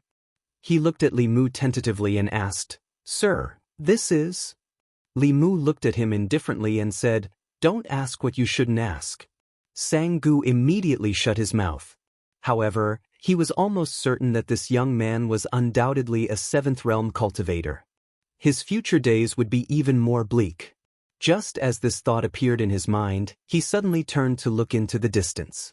At the end of the southern horizon, a powerful aura appeared. A bald man wearing a tattered kasaya broke through the air. The man's kasaya was full of holes, and he was barefoot. He did not even have shoes. However, the aura on his body was at the 6th realm. The man rapidly approached the temple, and his voice rolled over. "Sanggu, come out and see me." There were not many cultivators in the Shin nation, and they were all familiar with each other. Sanggu had already recognized the newcomer. He was Elder Fan Tian of the Ku sect. 20 years ago, he had already stepped into the 6th realm. He was about to bite the bullet and fly up, but another figure was faster than him. The tall man whose cultivation Sanggu could not see through disappeared instantly. When he reappeared, he was already high up in the sky, flying towards Elder Fan Tian. Elder Fan Tian snorted coldly and waved his palm forward. His palm rapidly enlarged and pressed down on the tall man. Sanggu's throat moved, and he secretly swallowed a mouthful of saliva. Elder Fan Tian was the 3rd most powerful cultivator in the Ku sect. His attack was a Buddhist abhijna. This palm seemed ordinary, but it contained a part of the world. It was suppressed by the power of the world, and it could not be broken by anyone below the 7th realm. Even if he faced this palm, he would have to retreat. Faced with this palm, the tall figure did not dodge or retreat. Instead, he crashed into it. There was a deafening sound, accompanied by violent mana fluctuations. The giant palm collapsed immediately. The figure did not slow down and crashed into Elder Fan Tian's body. A golden light erupted from Elder Fan Tian's body. That was his indestructible Buddhist Dharma body. Even so, he was still knocked back 100 feet. Blood spurted from his mouth. The figure's sharp nails pierced into his body, sealing his mana instantly. Then, the demon corpse carried Elder Fan Tian by the neck and flew to Li Mu. It casually threw him on the ground. Sanggu's throat moved again. Without hesitation, he kicked Elder Fan Tian's body and shouted, "Speak, who sent you here? What are you doing here?" Chapter 5:18. Elder Fan Tian's cultivation was sealed. He looked at the tall figure with fear in his eyes. The 7th realm. The North actually had a 7th realm cultivator. After the central state received the news of the North's rebellion, they immediately asked for help from the Ku sect. He came here under the orders of the supremacy to suppress Sanggu. He thought that it would be a piece of cake, but he was captured in the blink of an eye. The person who attacked him just now must be in the 7th realm. In this case, even the Ku sect would not be able to interfere. After all, they only had one venerable one in the seventh realm. Provoking such a powerhouse would bring disaster to the sect. Elder Fan Tian did not even think and immediately said, "I'm only here under the orders of the Supremacy to investigate the North's rebellion. I didn't mean to offend you. Please forgive me." In Buddhism, the term supremacy was used to refer to a 7th grade Prajna realm cultivator. The Shen nation was not like the Great Zhou, and Buddhism was not like Taoism. After Yuzenzi advanced 2 years ago, there were 4 7th realm cultivators in Fulu school alone. In the entire Shen nation, only the 3 Buddhist sects had 1 7th realm cultivator each. Therefore, the appearance of a 7th realm cultivator in the Shen nation was enough to change the entire situation. This was also the reason why Li Mu brought the demon corpse here. His existence could make the 3 top cultivators in the Shen nation not dare to act rashly. Before Li Mu could speak, Sangha asked, "Sir, he's the 3rd strongest cultivator in the Ku sect. His name is Fan Tian. How should we deal with him?" After the demon corpse revealed its strength, Sanghu was obviously more perceptive. Li Mu looked at him and said, "Let him go." Sanghu was stunned and asked, "What?" Li Mu waved his hand and said, "Since he didn't mean to offend you, give him a chance. Go back and tell your supremacy to stop interfering in the North's affairs. Otherwise, we will personally visit your supremacy and talk to him." He let the demon corpse remove the restriction of Brahma's mana. Brahma climbed up from the ground. He already knew who was in charge here. He respectfully gave Li Mu a Buddhist salute and said, "Junior will take his leave." Seeing Brahma leave, Sanghu asked in confusion, "My lord, he is an important figure of the bitter sect. Why did you let him go?" He knew very well that after this 7th realm powerhouse appeared, the central state would no longer be able to do anything to the northern state. For a very long time to come, his fate would be tied to these people. Under such circumstances, he had to start making plans for himself. Li Mu looked at Sanghu in surprise. These days, when he was asked to do things, he was always unwilling. This time, he actually took the initiative to think for them. He then explained, "The Shen nation's problem is in the bones, not the skin. To change the northern state, it will take at least a few decades. We have no enmity with the bitter sect, so we don't have to become enemies with them." To be honest, Li Mu did not have a good impression of the Shen nation and had no intention of changing it. His great ambition was to bring peace to the Great Zhou, not the Shen nation. However, the Shen nation and the northern state shared a border with the Great Zhou. The stability of the northern state and the southern state of the Great Zhou were the most important. He had already asked Sanghu to announce to the public that the northern state would be independent from now on. From now on, the Shen nation and the northern state would become independent countries. The Shen nation and the Great Zhou would no longer share a direct border. The soldiers of the Southern Army could also live a peaceful and stable life. Since Li Mu had already spoken, Sanghu could not say anything else. He inadvertently glanced behind Li Mu and realized that a young man behind him was looking at Li Mu with an extremely respectful gaze. From his clothes and skin color, he should be a lowly citizen of the Shen nation. Sanghu's gaze moved away from him and quickly returned back. He was shocked. He stepped in front of Aragu and grabbed his wrist. He muttered, "Such a physique, such a physique." Aragu was shocked. At this moment, Sanghu spoke urgently, "I am Sanghu. Are you willing to acknowledge me as your master?" Everyone in the northern state knew of Sanghu's name. He was the belief of the Vajra sect. However, Aragu, whose thoughts had changed, did not respect him. Instead, he was somewhat repulsed. He knelt in front of Li Mu and said, "I want to acknowledge you as my master." Li Mu did not even think about it. He waved his hand and said, "I don't accept disciples. If you are willing, you can acknowledge Sanghu as your master. He is more than capable of teaching you." His benefactor was already a godlike existence in his heart. Although he could not acknowledge him as his master, which disappointed Aragu, he did not dare to ask to become his benefactor's disciple. He knelt in front of Sanghu and said, "Greetings, master." Everything he had experienced made him understand that he had to have enough strength to protect himself and his loved ones. Only then could he do what he wanted to do. Sanghu looked at Li Mu gratefully. Li Mu turned and walked out of the hall. Sangu did not have much lifespan left. To them, no matter how powerful they were when they were alive, it was inevitable that they would return to dust after their lifespan was exhausted. When there was no hope of breaking through in their later years, many people's greatest wish was to find a disciple to pass on their lifelong knowledge.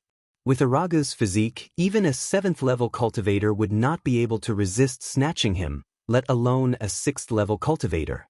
It was good to have a cultivator like Sangu teach him. It would save him a lot of detours on the path of cultivation. Zhou Zhong walked over from afar and said, "I'm not used to the Vajra sex people.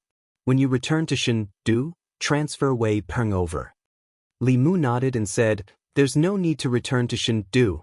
I can do it now." He took out the spirit snail. After dialing, a sweet voice came from the spirit snail. "Daddy, when are you coming back?" "Linger misses you," Li Mu smiled and said, "Linger, be good. I'll be back soon. Give the spirit snail to your mother. I have something to tell her." Hearing the sound coming from the other side of the spirit snail, Li Mu said, "Your Majesty, when you're free, give a decree to send Wei Peng, the head of the Ministry of Justice, to Shen country's northern state." After talking to the Empress and chatting for a while, Li Mu put away the spirit snail. However, he noticed that Zhou Zhong was looking at him strangely. Li Mu asked, "What are you looking at?" Zhou Zhong shook his head and said, "Nothing, Your Majesty. Shen country, central state."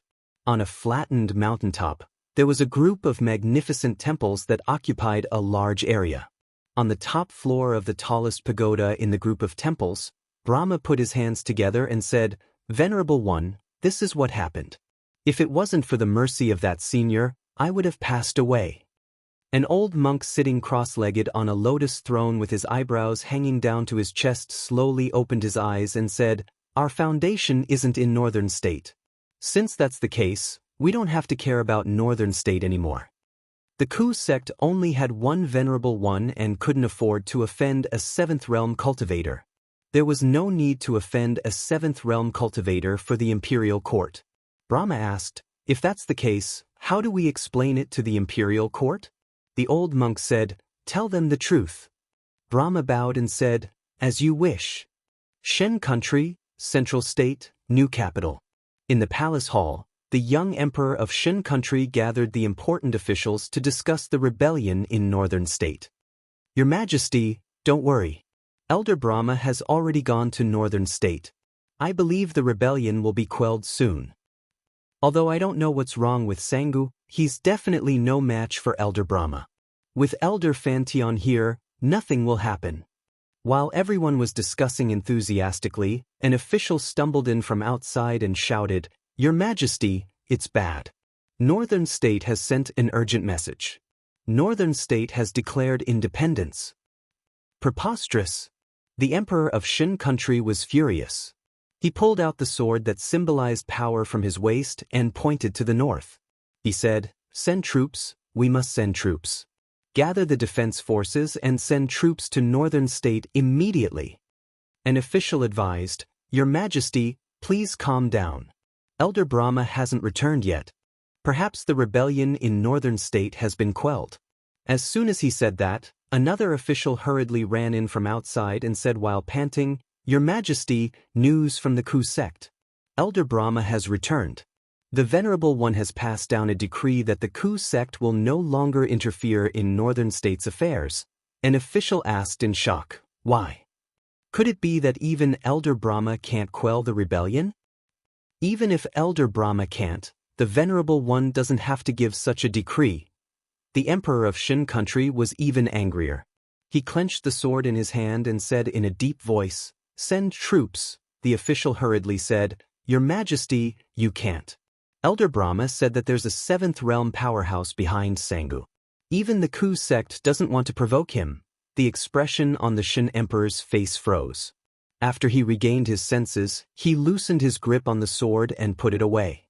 He used his sleeve to gently wipe the blade and said in a low voice, "It's not good to send troops. It's just one northern state. Our Shen dynasty has more than 20 states.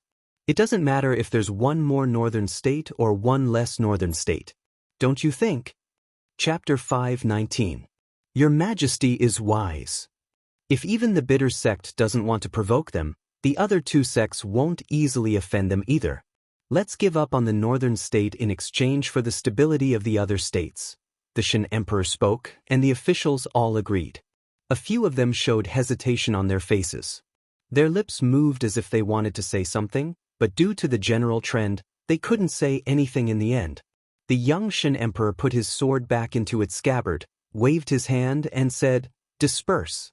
Order the northern army to withdraw from the northern state and return to the Mara state. Defend the northern defense line to the death. We can't let them occupy the new state again." The officials obeyed and retreated. The Shin prince paced back and forth in the main hall. He gritted his teeth and said, "The Great Zhou, it must be the damn Great Zhou that's causing trouble." The Shin kingdom and the Great Zhou had hundreds of years of hatred. When the last central dynasty on the Zhou continent collapsed, the Shin kingdom was the most powerful among the countries on the Zhou continent. They wanted to take advantage of that once-in-a-lifetime opportunity to unify the Zhou continent, but the newly established Great Zhou led troops to attack the new capital and almost destroyed the country. That war broke the backbone of the Shin kingdom, causing them to be unable to recover for decades. This was the eternal pain in the hearts of every Shin kingdom citizen and every Shin royal family member. The dying dream of the previous emperors was to conquer the Great Zhou dynasty and unify the ancestral continent. They originally had this opportunity, but the Shao royal family had already decayed to the extreme in the past few years. The Shin kingdom had secretly prepared for this, and then that woman ascended to the throne. She used 5 years to lead the Great Zhou back to its peak, causing the Shin kingdom's decades of preparation to go up in smoke. The Shin emperor took a deep breath and squeezed out a voice from between his teeth. "Venerables and elders? None of them are reliable at critical times. So, Your Majesty, do you want to consider cooperating with us?" A voice suddenly sounded. The Shin emperor's expression changed. He looked at a shadow in the corner and said sternly, "Who's there? Come out, Ninjun Great Zhou." Under the towering monument of heroes, the southern army of the Great Zhou and the northern army of the Shin kingdom faced each other across the river. Under the iron fist of official Li, in recent days, no one from the Shin kingdom dared to cross the border and cause trouble. Instead, they faced each other across the river. Shin country's north bang, a stream of light flew over from afar and flew into the Shin country's northern army's tent. 2 hours later, there was a sudden commotion in the northern Indian army, and many people began to move. When the sentry of the southern army saw this scene, he immediately said, "Quick, the people of the Shin nation are making a move. Quickly inform Commander Zhang." After receiving the news, Commander Zhang immediately left the military camp and went to the border.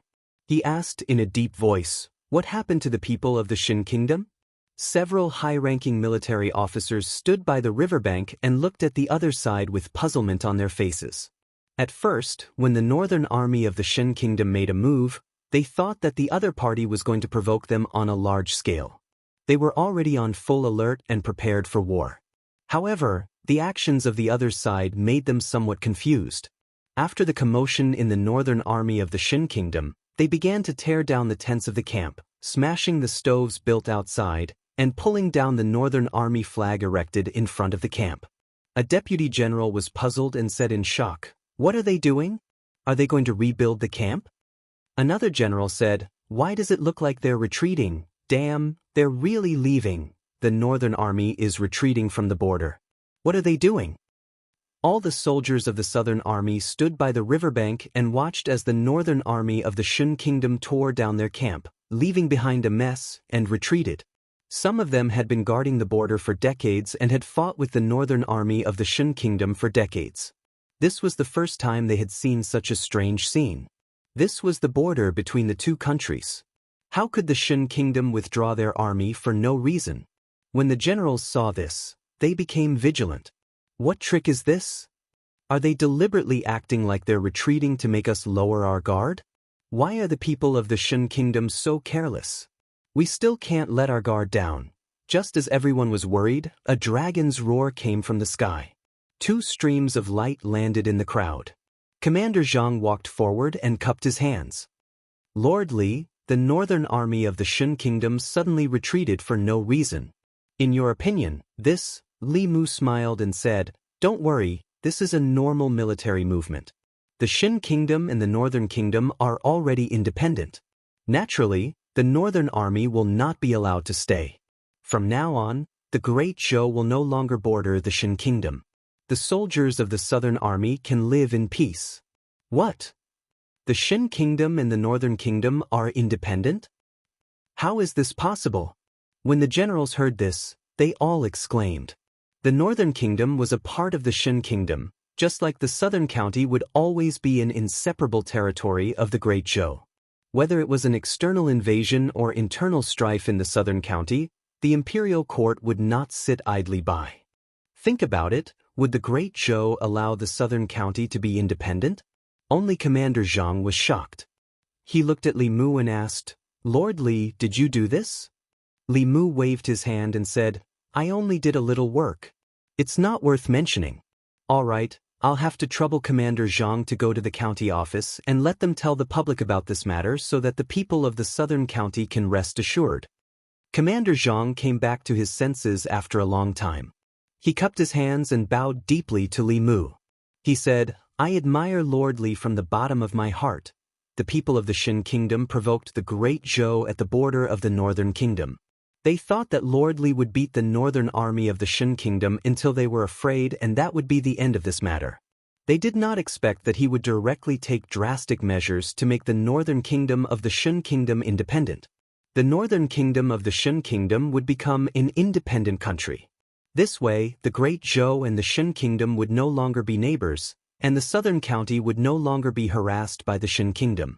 He did not know how Lord Li did it, but there was no doubt that from now on, the soldiers of the southern army would have a good life. Once this news was spread, the entire southern army was excited.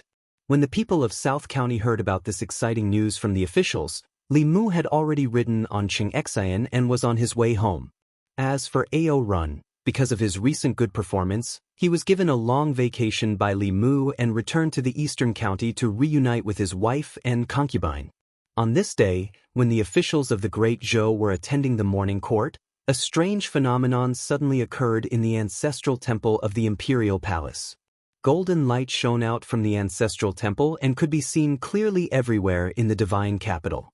Mr. Mei hurried to the ancestral temple to check and soon returned to the Ziwei palace.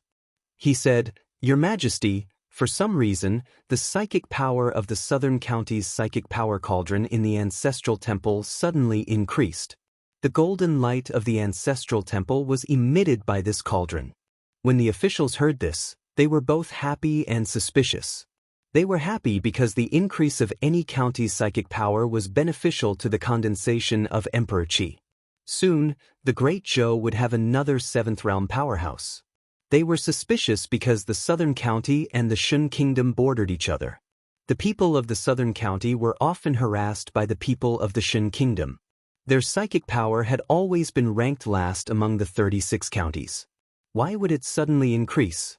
The originally quiet imperial court immediately became noisy. What happened in the southern county? Psychic power wouldn't increase for no reason. Could it be related to the Shun kingdom? But the imperial court hasn't taken any action against the Shun kingdom recently. This matter is really strange. Assistant Minister of the Secretariat Lu Yi suddenly thought of something and muttered, Lord Li seemed to have gone to the southern county a few days ago. When the official beside him heard this, he immediately guessed, could it be that Lord Li did something? Another official said decisively, it must be. If Lord Li isn't in the divine capital, then he must have gone on a secret mission. Silence. A voice came from behind the curtain, causing the originally noisy court to instantly quiet down. Her Majesty the Empress now had absolute authority in the imperial court. No matter how many people talked about her behind her back, there was an undeniable fact that she was the ruler of the Great Zhou's resurgence. Whether it was the people or the court, many voices believed that the Empress's achievements had already surpassed Emperor Wen's. Behind the curtain, Zhou Yi said calmly, the increase in psychic power in the southern county might be because of the independence of the Shun kingdom and the northern Bang. There's no need to doubt. If there's anything, please report. If there's nothing, the court will be dismissed. The court fell into a long silence. Seeing that no one was going to report, Zhou Yi's figure gradually disappeared behind the curtain. After a long silence, the first voice appeared in the court. Then, it became noisy again. What did Her Majesty just say? The Shin Kingdom and the Northern Bang are independent? When did this happen? Why didn't the departments receive any news? This heavy news shook the hearts of the courtiers. The last time they talked about the Shin Nation was when the Northern Army in the Shin Nation's Northern Army provoked a dispute at the border. How long had it been since then? The Shin Nation's Northern Army was gone. It was no wonder that the psychic power in the southern county had increased. The Shin Kingdom was divided, so how could they bother to harass the Great Zhou? Moreover, although the states of the Shin Kingdom had always been independent, the division of a state and independence was something that happened in the previous dynasty of the Shin Kingdom. They would not believe that the Great Zhou had not interfered in this. After hearing this news, they recalled what had happened recently and found some clues. The assistant minister of the Ministry of Justice said, "I was still curious. Manager Wei was doing well in the Ministry of Justice and was about to be promoted. Why did Her Majesty suddenly send him to the southern county? I think he didn't go to the southern county of the Great Zhou, but the northern Bang of the Shin Kingdom. Brilliant, this move is really brilliant. After losing the northern Bang, if the Shin Kingdom wants to provoke the Great Zhou again, they can only bypass the Ghost Realm from the west. From now on, the southern border of the Great Zhou will be free of worries." After the morning court dispersed, the officials discussed for a long time in the Ziwei Hall before returning to their respective offices. Soon, the news of the northern Bang of the Shin Kingdom's independence spread to the ears of the people of the divine capital. The people were still puzzled by the golden light emitted from the palace just now. When they heard the news, they were all excited. Because of the previous emperor's decree, they did not have a good impression of the people of the Shin Kingdom. In addition, the people of the Shin Kingdom provoked them at the border, causing the people to hate them even more. They were very happy to see the Shin Kingdom on fire. Li Mu was 10 miles away from the divine capital. He asked Cheng Xian to transform into her human form and fly into the city at a low altitude. Ever since she entered the divine capital, Cheng Xian's eyes had been looking around. Clearly, for a little female dragon who had grown up in the sea and had only been to the Shin Kingdom with Li Mu, the divine capital of the Great Zhou was the real world of flowers to her. Everything here was so new and interesting. Looking at the children on the street happily licking sugar-coated haws, she casually took one from the haystack on the shoulder of a passing sugar-coated haws vendor. She put it in her mouth and took a bite. The sweet and sour taste made her eyes turn into crescents. Seeing that she was about to leave after eating the sugar-coated haws, the vendor suddenly became anxious. He hurriedly chased after her and said, "Hey miss, you're so beautiful. Why don't you pay for your food?" Li Mu took out a few copper coins and handed them to him, saying, "I'm sorry. Is this enough?" It's enough, it's enough." The vendor nodded. Just as he was about to take the coins, he looked up and saw Li Mu. He was stunned for a moment and then said happily, "Lord Li, when did you come back? I haven't seen you in a long time." Li Mu said, "I just entered the city." The vendor immediately said, "Then I can't accept this money. This little thing isn't worth much. I'll just take it as a gift to this miss.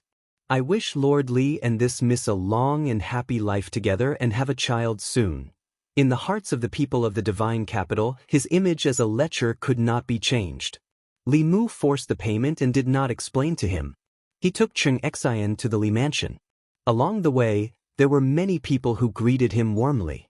In the crowd, one of the people seemed to have realized something and whispered, "The Shin Kingdom and the Northern Bang didn't become independent earlier or later. They just had to become independent when Lord Li wasn't here." He looked at Li Mu's back and asked loudly, "Lord Li, where have you been these days?" Li Mu looked back at him and said, "South County."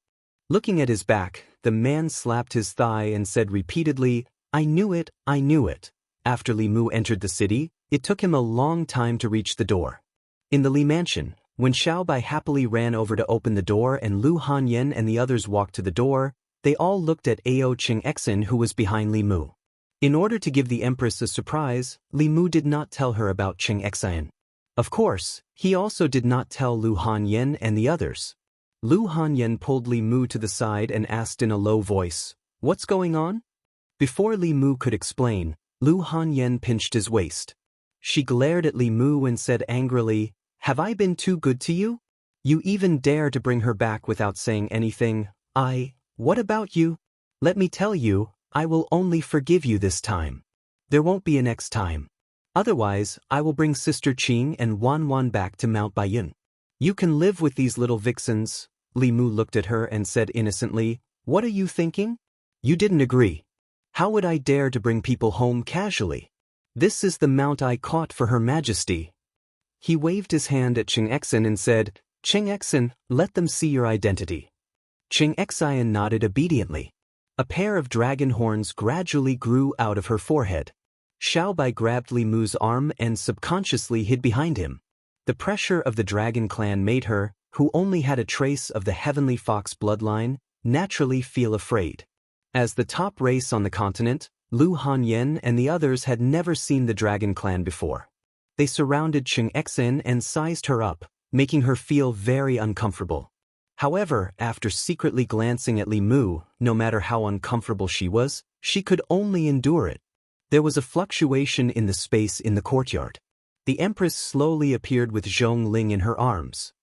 "Father?" When Zhongling saw Li Mu, she immediately flew over happily. Li Mu held her in his arms and walked to the Empress's side. He looked at Qing Xian and said, "Your Majesty, this is the mount that I promised you. This dragon has committed a crime in the South County. I punish her to be your mount for 3 years. Qing Xian looked at the woman in front of her and finally knew who her master for the next 3 years would be. Her future master was not only a beautiful young lady, but also a very powerful young lady. She was even more powerful than her father and even her grandfather. In front of such a powerhouse, her pride as a member of the dragon clan quickly dissipated without a trace. Before Li Mu came back, he was worried that Lu Hanyan and Li Qing would be unhappy that he only gave the Empress a mount. Later, it turned out that he was thinking too much. If it was just an ordinary gift, they would definitely feel unbalanced in their hearts. However, this was a dragon. Other than the Empress, who else was qualified to find a dragon as a mount? For hours later, Li Mu brought the women and the Empress, who had changed her appearance, to walk on the streets of the divine capital. Qing Xian followed behind the Empress step by step, looking like a competent follower. The women were shopping while Li Mu silently absorbed telekinesis. In a short 4 hours, the telekinesis of the people of the divine capital had increased by several times. Lu Hanyan walked in front and asked Qing Xian, "What did you do when you were in the Thousand Fox country?" Qing Xian said, "Nothing. I just cultivated in my room." Lu Hanyan glanced at Li Mu and asked, "What about him?" Qing Xian shook his head and said, "I don't know. My lord stays in the room with that queen every day. I don't know what he's doing." Li Mu raised his eyebrows and immediately explained, "What do you mean you don't know what he's doing? I didn't do anything. If you don't believe me, you can ask His Majesty. I stayed in the Thousand Fox country for a few days to wait for Lord Zhou. In order to promote the stability of the southern border." Zhou Yi snorted and said, "What's the use of asking me? I don't know what you did with that vixen in the room." Li Mu had no choice but to say, "I'm wholeheartedly for the people. Even if you don't believe me, you should listen to the voices of the people." On the streets not far away, there were many people discussing the matter of the Shin country. "I heard that the matter of the Shin country's northern bang was done by Lord Li." "No way." "What do you mean no way?" "Shin country's northern bang became independent, and Lord Li just happened to come back from the southern county. Even if you think with your feet, you know why Lord Li went to the southern county. With Lord Li around, it's a blessing for the people and the great Zhou." The people chatted for a while, and the topic gradually changed. "Didn't they say that Her Majesty and Lord Li have a child? When does Her Majesty plan to make Lord Li the Empress? I want to know too. We're so anxious. But if that's the case, what about Lord Li's wife?" "That's true, but if Lord Li can't be with Her Majesty, I'm afraid everyone will be upset." Soon, no one beside Li Mu spoke. Lu Hanyan was expressionless. Li Qing lowered her head and did not say anything. Wanwan was at a loss. Xiaobai looked at Li Mu and then at Zhou. Li Mu and Zhou Yi looked at each other, and the empress immediately looked away. Chapter 520. Li Mu heard the cries of the people, but so did Lu Hanyan and the empress.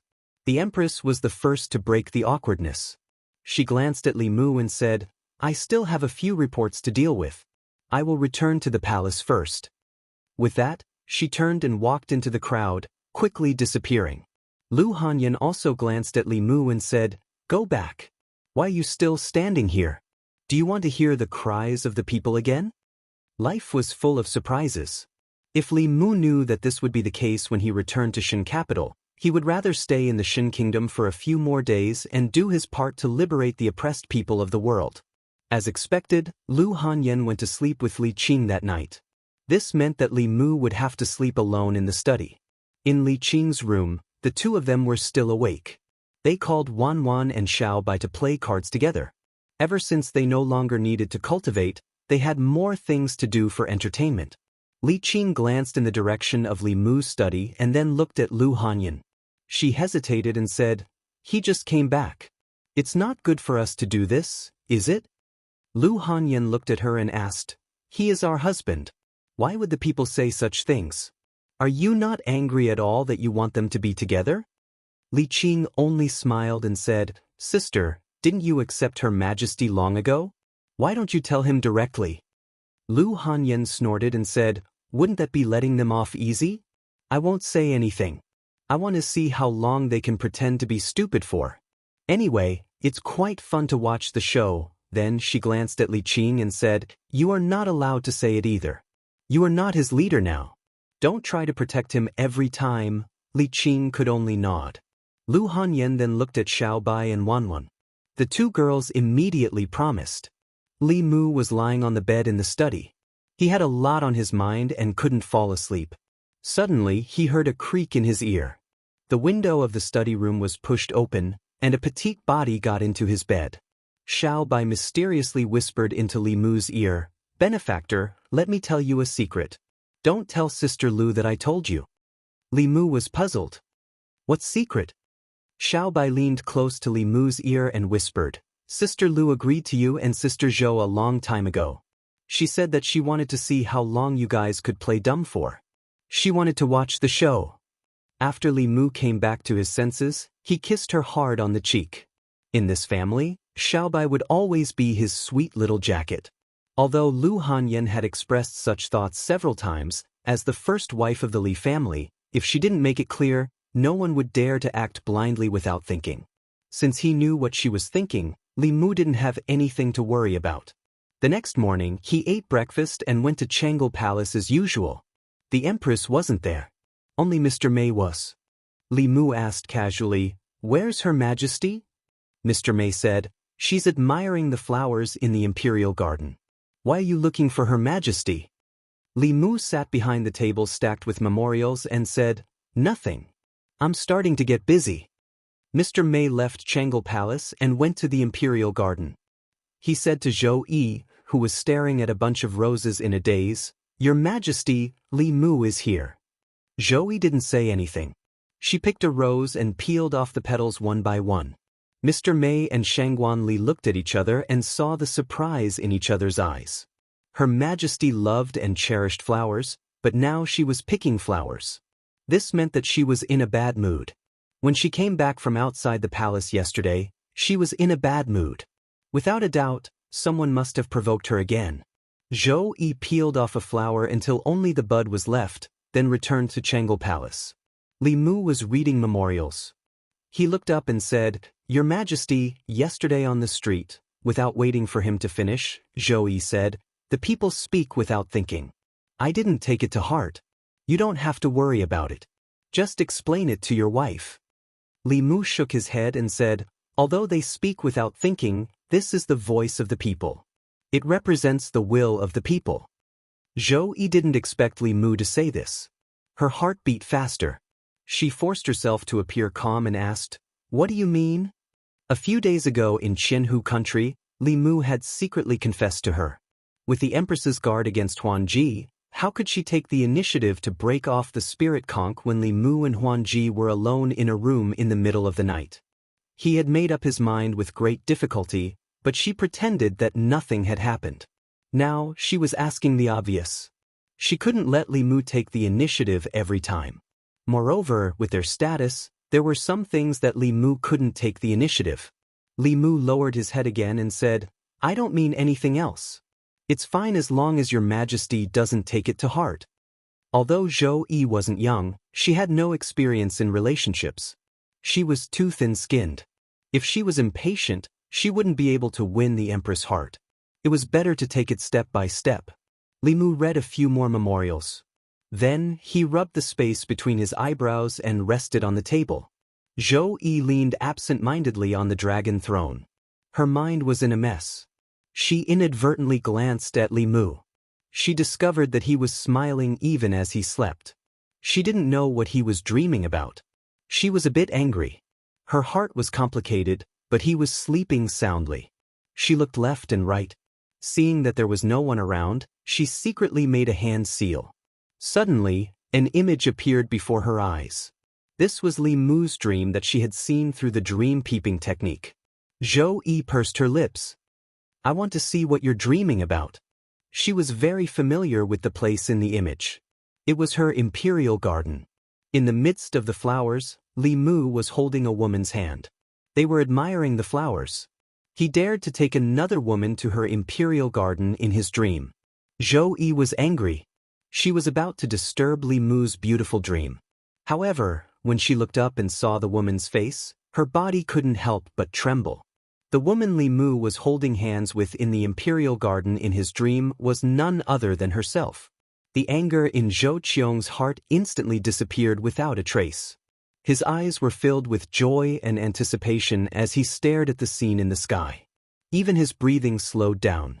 At this time, the sound of footsteps came from outside Chang'e Palace. Mr. Mei and Shangguan Li walked in. Zhou Yi immediately dispelled the image and sat up straight. However, her eyes swept over Li Mu from time to time. She was extremely curious about what he was dreaming about. Mr. Mei and Shangguan Li walked into Chang'e Palace. The sound of footsteps suddenly woke Li Mu up.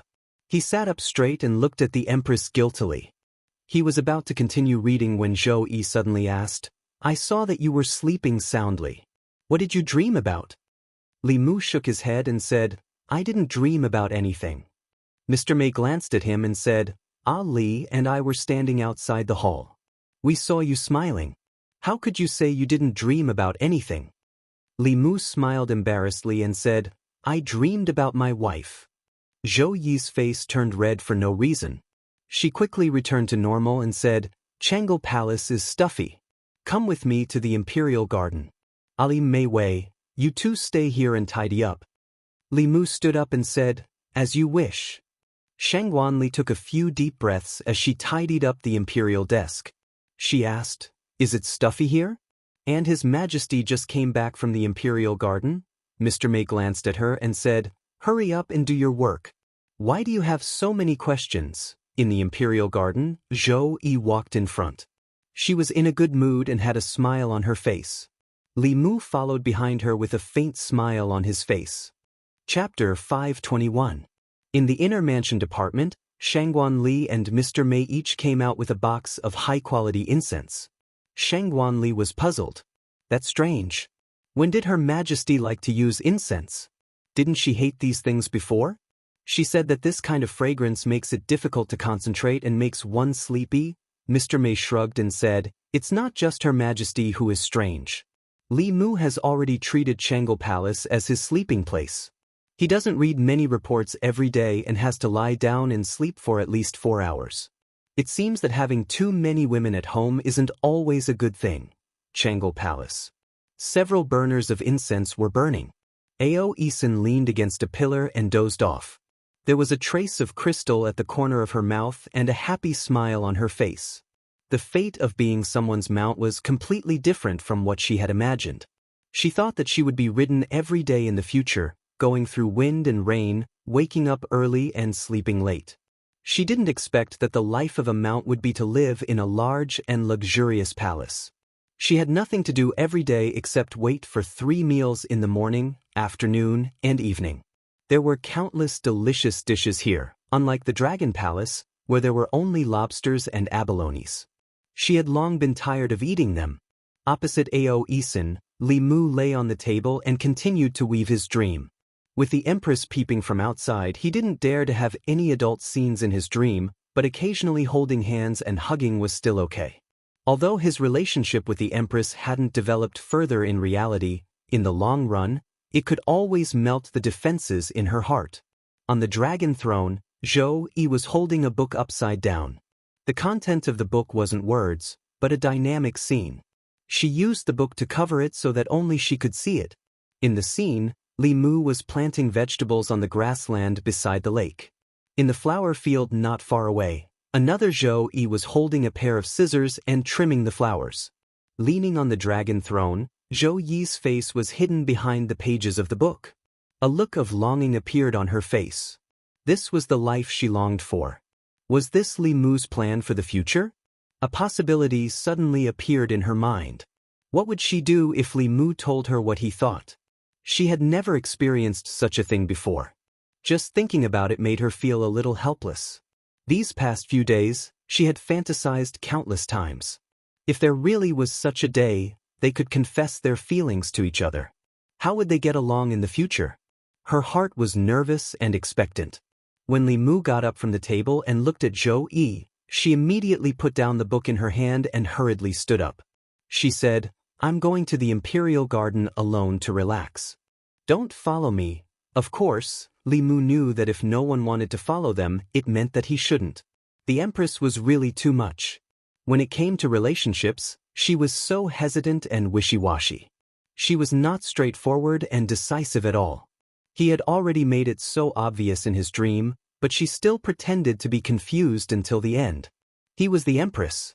Could it be that he should be the first to speak about this kind of thing? Ao Run had said something that was right. If you liked someone, you should fight for it. Only by fighting for it would you have a chance. The Empress obviously didn't take this advice to heart.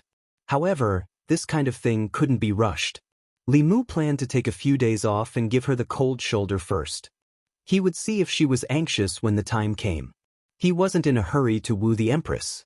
The matters at home were more troublesome. He had already slept in the study for several days. As the first wife of the Li family, Lu Hanyan was very dissatisfied with the voices of the common people. Every time Li Mu wanted to coax her, he was rejected at the door by her. This couldn't go on. Just as Li Mu was thinking about this matter, in the Li residence, Li Qing said to Lu Hanyan, "Sister's anger has almost subsided. Don't tell me you're still planning to let him sleep in the study tonight?" Lu Hanyan glanced at Xiao Bai and said indifferently, "I think he's sleeping very comfortably in the study. Maybe he's already so happy that he doesn't want to go home. If he still doesn't take the initiative to come over today, he'll have to sleep in the study for the rest of the month." Xiao Bai, who was practicing magic, moved her ears and quietly slipped out. Not long after, in the Chengel Palace, Li Mu asked in surprise, "She really said that?" Xiao Bai nodded and said, "Benefactor, you'd better go and find Sister Lu tonight. Otherwise, you'll have to sleep in the study for the rest of the month." Li Mu picked her up and spun her around. He said, "Hey Xiao Bai. From now on, you'll stay undercover by their side. If there's any news, report to me at any time." Xiao Bai smiled and said, "Don't worry. I'll always be on Benefactor's side." Only when she lowered her head did a trace of disappointment flash through her eyes. Actually, she preferred her benefactor to sleep in the study. This was because only when he slept in the study did he completely belong to her. However, she also knew that her benefactor didn't belong to her alone. As long as the other two sisters were happy, and her benefactor was happy, she would also be happy. It was nighttime. Li Mu pushed open the door to Lu Hanyan's room. She was reading when she glanced at Li Mu and asked, "What's wrong? You're finally willing to sleep on the bed in the study today?" Li Mu sat next to her and said, "The bed in the study is too hard. It's more comfortable to sleep here." Lu Hanyan said, "Although the bed in the study is hard, Xiao Bai's body is soft." Li Mu hugged her and said, "Don't be angry. That's just the nonsense of the commoners. I can't abandon you all to become His Majesty's Empress. Even if I agreed, His Majesty wouldn't agree. If you want to blame someone, blame me. Don't blame His Majesty. Lu Hanyan rolled her eyes at him and said, His Majesty even plans to give us such a precious imperial qi. Why would I blame His Majesty? It's all your fault. While I wasn't here, you went around fooling around. Even His Majesty fell into your trap. And that fox from the Yao Kingdom, those two nieces, and that big sister Su. How come I haven't seen you mention her in a long time? Oh right, and that dragon you brought back, Li Mu said indignantly, you're framing me. What could have happened between me and Cheng Exin? I swear to the heavens that there's nothing between us. Nothing happened at all. Then what about the others? Lu Hanyan looked at Li Mu and said angrily, you're really hesitating. She bit Li Mu's chest and threw him onto the bed. Not long after, the candlelight in the room flickered violently and finally went out. The next day, noon. In Chang'e Palace, Zhou Yi sat on the dragon throne and looked outside countless times. Finally, she couldn't help but ask, when Li Mu left yesterday, did he say anything? Mr. Mei said, no, but he hasn't come yet. He probably won't come in the morning. Zhou Yi stood up and planned to go to the Li residence, but she quickly sat down again. Because of what happened on the streets of Xindu last time, she didn't know how to face Lu Hanyan. After thinking about it, she dismissed the idea of going to the Li residence. In the Li residence, Li Mu didn't get up until the sun was high in the sky. In fact, he planned to sleep a little longer, but the constantly vibrating sound transmission instrument forced him to get up.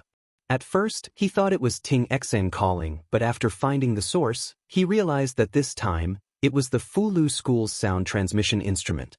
It was used by Hyun Jinko to contact him. Li Mu injected his magic power and asked, Senior brother, what's the matter? In the instrument, Hyun Jinko's voice was a little heavy. He said, Junior brother, you need to go back to Ancestral Court immediately. Remember to bring Qing and martial niece Han Yan along. Chapter 522. Li Mu had never seen Xian Jizi speak in such a solemn tone. Hearing this, he also became serious and asked, Senior brother, what happened? Xian Jizi said briefly, the two uncle masters are nearing the end of their lifespans and have returned to the Ancestral Court. Xian Jizi's short sentence had already conveyed a lot of information. Li Mu said in a deep voice, I understand, we will leave immediately. After putting away the sound transmission Dharma artifact, Li Mu had a complicated expression and sighed softly. Ever since Yuzhen Zi advanced to the 7th realm, the Fulu School had 4 7th realm powerhouses for a short period of time. 2 of the Grand Elders had left the sect decades ago and had been wandering outside, searching for opportunities to break through. It seemed that they hadn't found that opportunity these days. As disciples of the Fulu School, Li Mu, Lu Hanyan, and Li Qing explained the situation. The 3 of them didn't delay and immediately set off for the northern region with Zhongling by Yun Mountain, the ancestral court of Fulu School. In the Dao Palace of the main peak, all the elders, including the sect master, gathered. They couldn't hide their heavy expressions. Hyun Jinko was silent for a moment and asked, Is there no other way? Can't the ancestral court gather the materials for a single heavenly secret talisman? Sect Master Xian Jizi shook his head and said, The only heavenly secret talisman made of materials has already been used on Uncle Master Fu Daozi. Dan Xiaoping's first seat Dan Yangzi thought for a moment and said, I will go to the Pill Cauldron sect. They don't lack spirit herbs. I might be able to gather 2 if I use Fulu to exchange with them.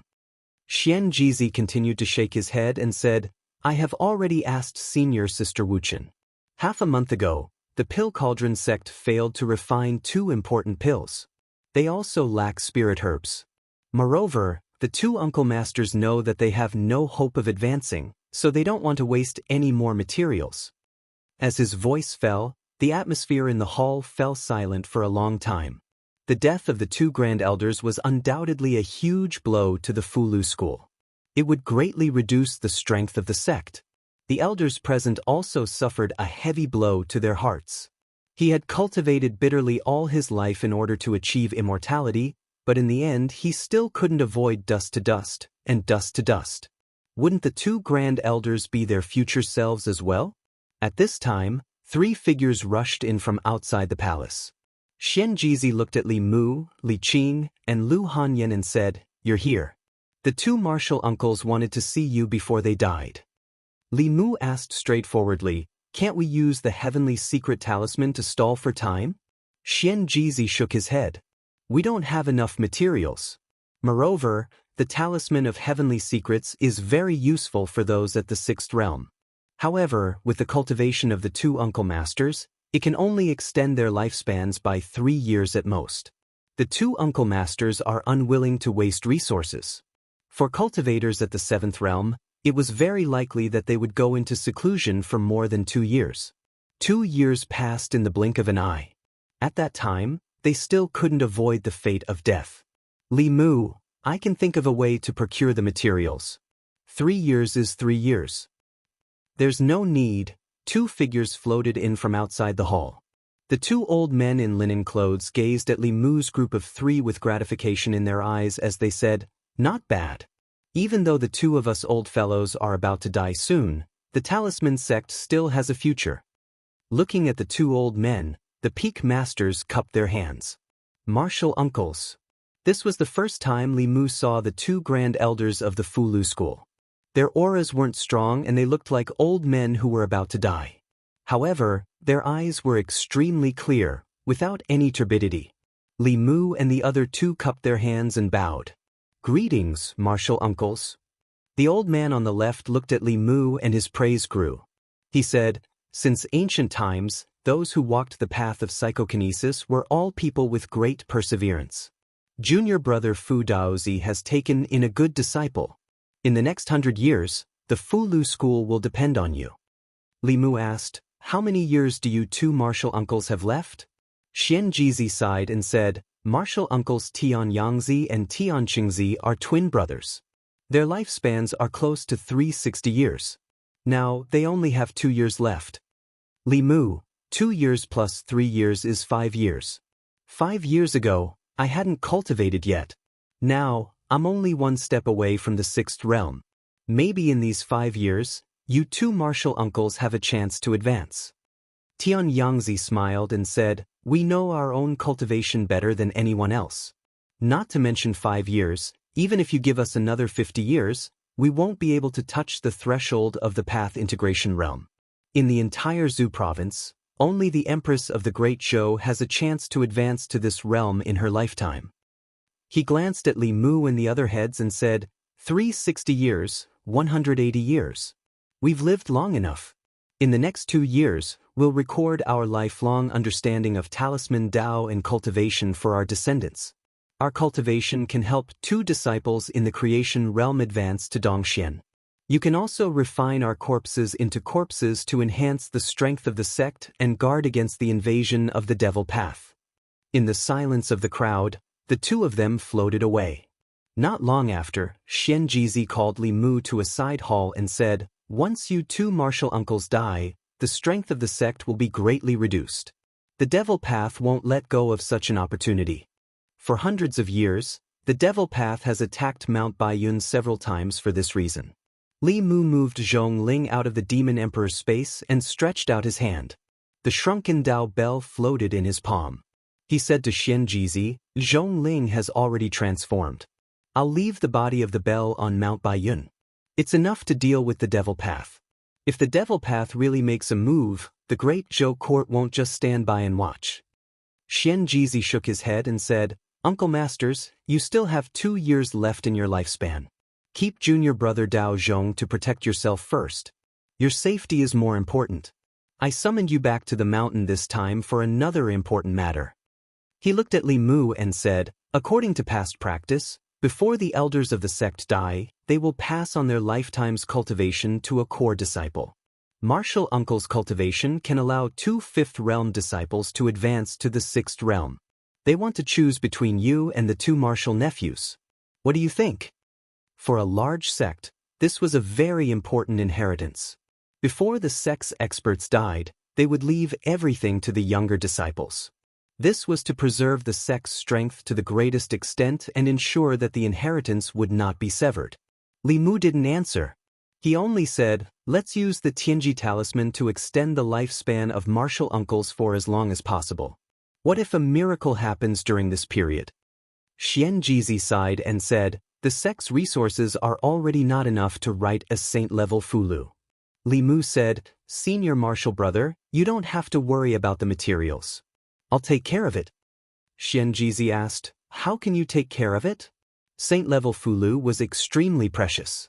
Even with the entire Fulu school's resources, it was still difficult to gather them. How could he compare to the entire Fulu school by himself? Li Mu took out the spirit snail and inserted his magic power. Before he could speak, the Empress's voice came from the other side. Where have you been? You haven't come to Chengel Palace for 2 days. You didn't even say hello. Li Mu said, something urgent happened in the sect. I brought my wife to Mount Baiyun. Zhou Yi asked, when will you be back? Li Mu said, I'm not sure at the moment. There's something I'd like to ask for your majesty's help with. Zhou Yi said, what is it? Speak. Li Mu said straightforwardly, there are 2 grand elders in the sect who are nearing the end of their lifespan. I'd like to refine 2 Tianji talismans. Before he could finish, Zhou Yi said, the imperial court probably only has enough materials for 1 Tianji talisman. I'll have the apricot guards send it to you immediately.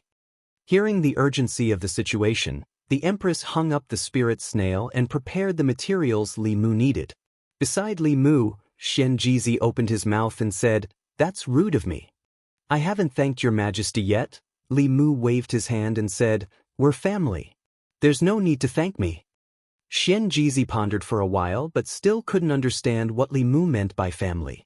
Then he thought of something more important and said, the sect still has some talisman liquid.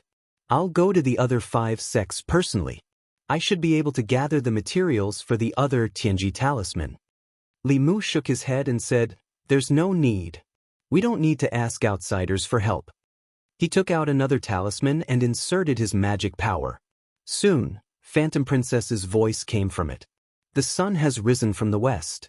You're actually looking for me? Li Mu said embarrassedly, I have something I need your help with.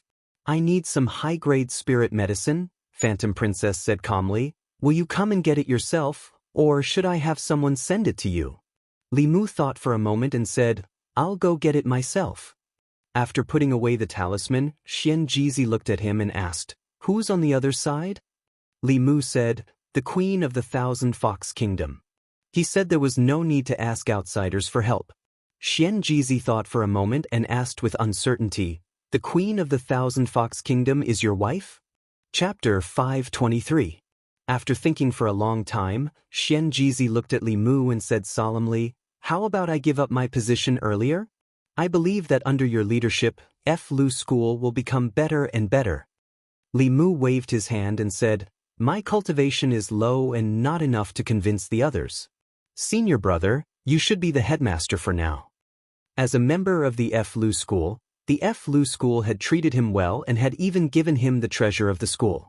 Even if he had to spend a lot of precious resources and could only help the 2 Taishang elders live for another 3 years, Li Mu would not hesitate.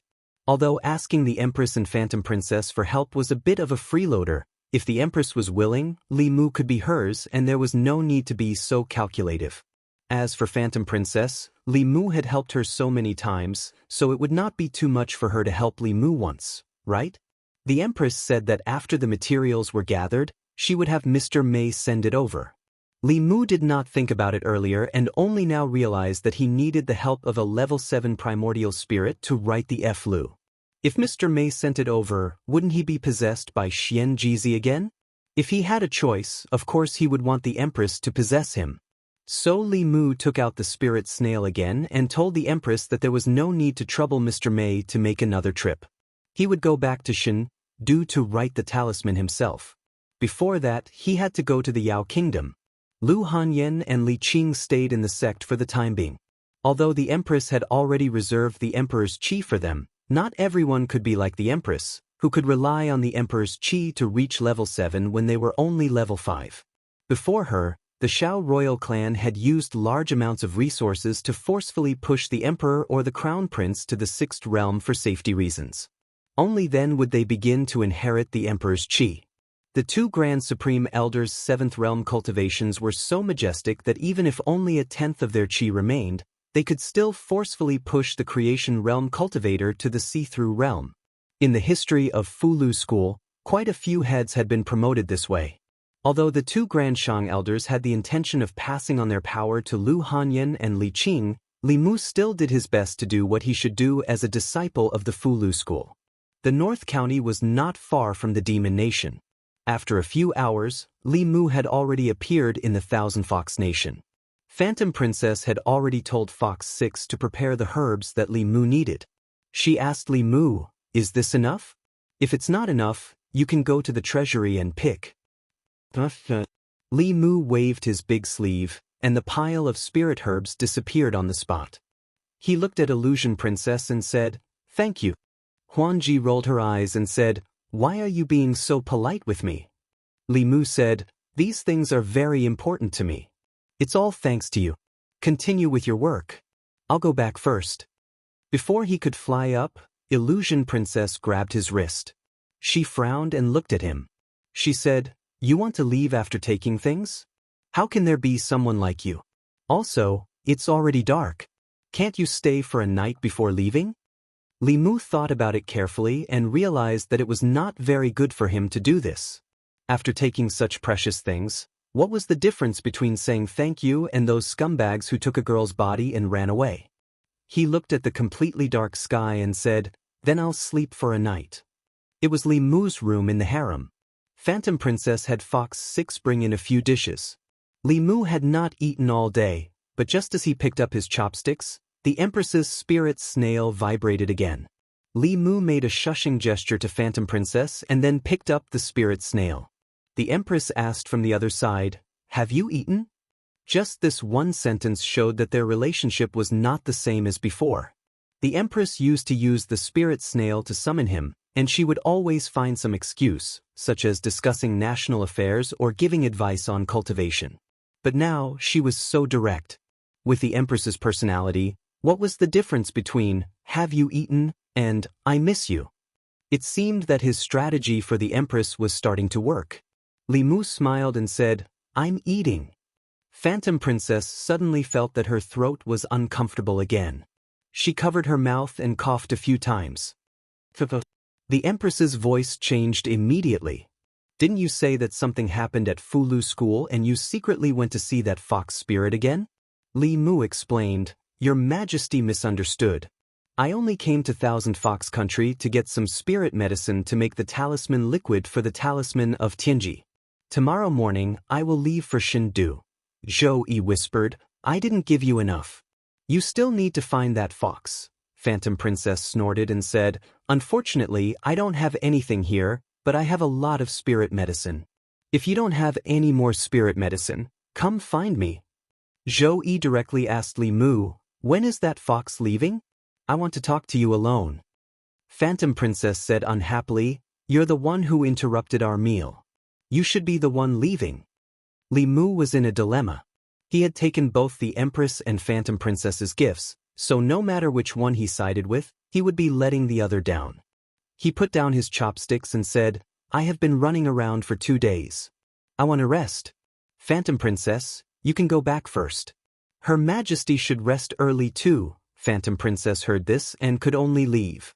After she left, Li Mu took out the spirit snail again and whispered, "Your Majesty." She left. Zhou Yi said unhappily, "I told you to stop looking for that fox. You didn't listen to me." "She doesn't have good intentions towards you," Li Mu said. "Your Majesty, don't worry. I will be careful." Without Phantom Princess's interruption, Li Mu and Queen's conversation became more casual. They talked about how they would live in seclusion in the fields and grow vegetables. At this time, Li Mu did not notice that compared to the last time he slept here, there was an extra decorative clam shell at the head of his bed. At the head of Phantom Princess's bed, there was also a clam shell that looked exactly the same. At this moment, she was sitting at the bedside and listening to the sound coming from the clam shell. However, the more she listened, the deeper her frown became. Li Mu and Zhou Qiong had actually decided to grow flowers and vegetables together in the future. What was their relationship? Could it be that Zhou Qiong had already obtained the advantage of being in a favorable position and had gotten Li Mu first?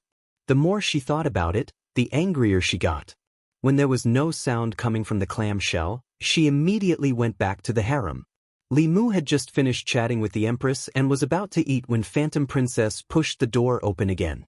The Empress probably wouldn't call again tonight. Li Mu looked at her and asked, "Do you want to eat together?" Phantom Princess sat down across from Li Mu and asked in a low voice, "Tell me honestly, what are your thoughts towards Zhou Yi?" Li Mu thought for a long time and didn't plan to lie to her. He said, "It's the thought of growing feelings over time." Phantom Princess said angrily, "How can you face your wife?" Li Mu said, "My wife has already agreed." "What?" Phantom Princess was shocked. "Lu Hanyan agreed to the matter between you and Zhou Yi. Is she crazy?" Li Mu didn't answer, and Phantom Princess didn't need him to answer. She looked at Li Mu and asked, "You have feelings for Zhou Yi over time. Then what are your feelings for me? You know that the Heavenly Fox clan will repay kindness, but you are still so good to me. You have given me a favor that I can't repay in my lifetime. What am I in your heart?" Phantom Princess's expression was serious. Li Mu couldn't beat around the bush like before. The premise of growing feelings over time was to spend time with her. He and Phantom Princess didn't have long experiences together. During the longest time they spent together, he was the little snake and she was Lord Phantom Princess. No matter if it was Li Mu or her, they didn't have any feelings for each other. Now, the relationship between the two of them was that of the little snake and Lord Phantom Princess, that of the state preceptor and the queen, that of the six-tailed celestial fox and her benefactor. Their different identities were intertwined, and even Li Mu himself did not know what their relationship was. Phantom Princess naturally had an important place in his heart. But how important was it? Li Mu couldn't explain it with words. Li Mu walked to her side, grabbed her hand and placed it on his chest. He said, "I don't know either. Why don't you feel it for yourself?" Since he couldn't describe it with words, he would let her feel it for herself. Phantom Princess placed her hand on Li Mu's chest. She could clearly feel his emotions. She didn't know how to describe it. The only thing she knew was that she was very important in Li Mu's heart. She grabbed Li Mu's hand and placed it on her chest. She said, "Feel it too." Other than the fullness, Li Mu also felt a love that could drown him. This was Phantom Princess's feelings for him. Phantom Princess looked at Li Mu and said, "You also like me, but it's not as deep as I like you. But it's okay. You'll know how good I am in the future." She sat down again and took out a bottle of wine from the storage space. She poured a cup for Li Mu and herself. She said, "I'm very happy tonight. Drink with me." Chapter 524. Who would reject the reasonable request of a woman who was full of love for him? Moreover, it was just a small matter like drinking with her. Li Mu raised the cup and when he brought it to his mouth, he hesitated for a moment. With Huan Ji's style, Li Mu was not sure if there was anything added to the wine. Huan Ji saw the slight change in his expression and said, "What, are you afraid that I'll poison it?" She drank all the wine in her cup and then tilted the cup down. Not a single drop of wine leaked out. Li Mu did not argue and drank all the wine in one gulp. It was strange that the wine did not taste like alcohol at all. Instead, it tasted sweet. Could it be a new type of sweet wine from the Yao Kingdom? At this time, Huan Ji looked at Li Mu and said, "At the beginning, I hated you very much. I have never been bullied like this in my life. I told my father to put a bounty on you and swore that I would repay you 100 times the humiliation I suffered from you," Li Mu explained. "That time, you provoked me first." "Then what about the White Emperor's cave?" Huan Ji took a deep breath and continued, "You, a man, brought people from the Six Tao sects to bully a woman like me. You stole so many things from me and even stole the Demon Emperor's heavenly book," Li Mu said. "At that time, we were still enemies. Of course, I would not be merciful to my enemies. Later on, didn't I give you the heavenly book?" Huan Ji ignored Li Mu and continued, "Later on, something happened to my father and brother. Me and Fox 6 were hunted down. It was you who saved us. You killed Bai Xian and took back the Thousand Fox Kingdom. You resisted the attacks of the demon sect and the celestial wolf tribe. At that time, I knew that other than giving myself to you, I would never be able to repay your kindness in this life. Li Mu felt that his mouth was dry. It was not because of Huan Ji's sudden confession, but because he was really thirsty and his body was hot. He poured another cup of wine and chilled it with his magic power. Then he drank all the wine in one gulp, hoping to sober himself up. Phantom Princess was still rambling. She took off her shirt and looked at Li Mu. Don't you feel hot wearing so much? Thousand Fox Country was in the middle of a mountain range, and the temperature was just right. With Li Mu and Huan Ji's cultivation, they were already immune to both heat and cold, so how could they feel the heat? He immediately realized where the problem was. He pointed at the jug and said to Huan Ji, "This wine?" Huan Ji looked at him with her charming eyes and asked, "Wine? What wine? Where is the wine?" Li Mu was stunned.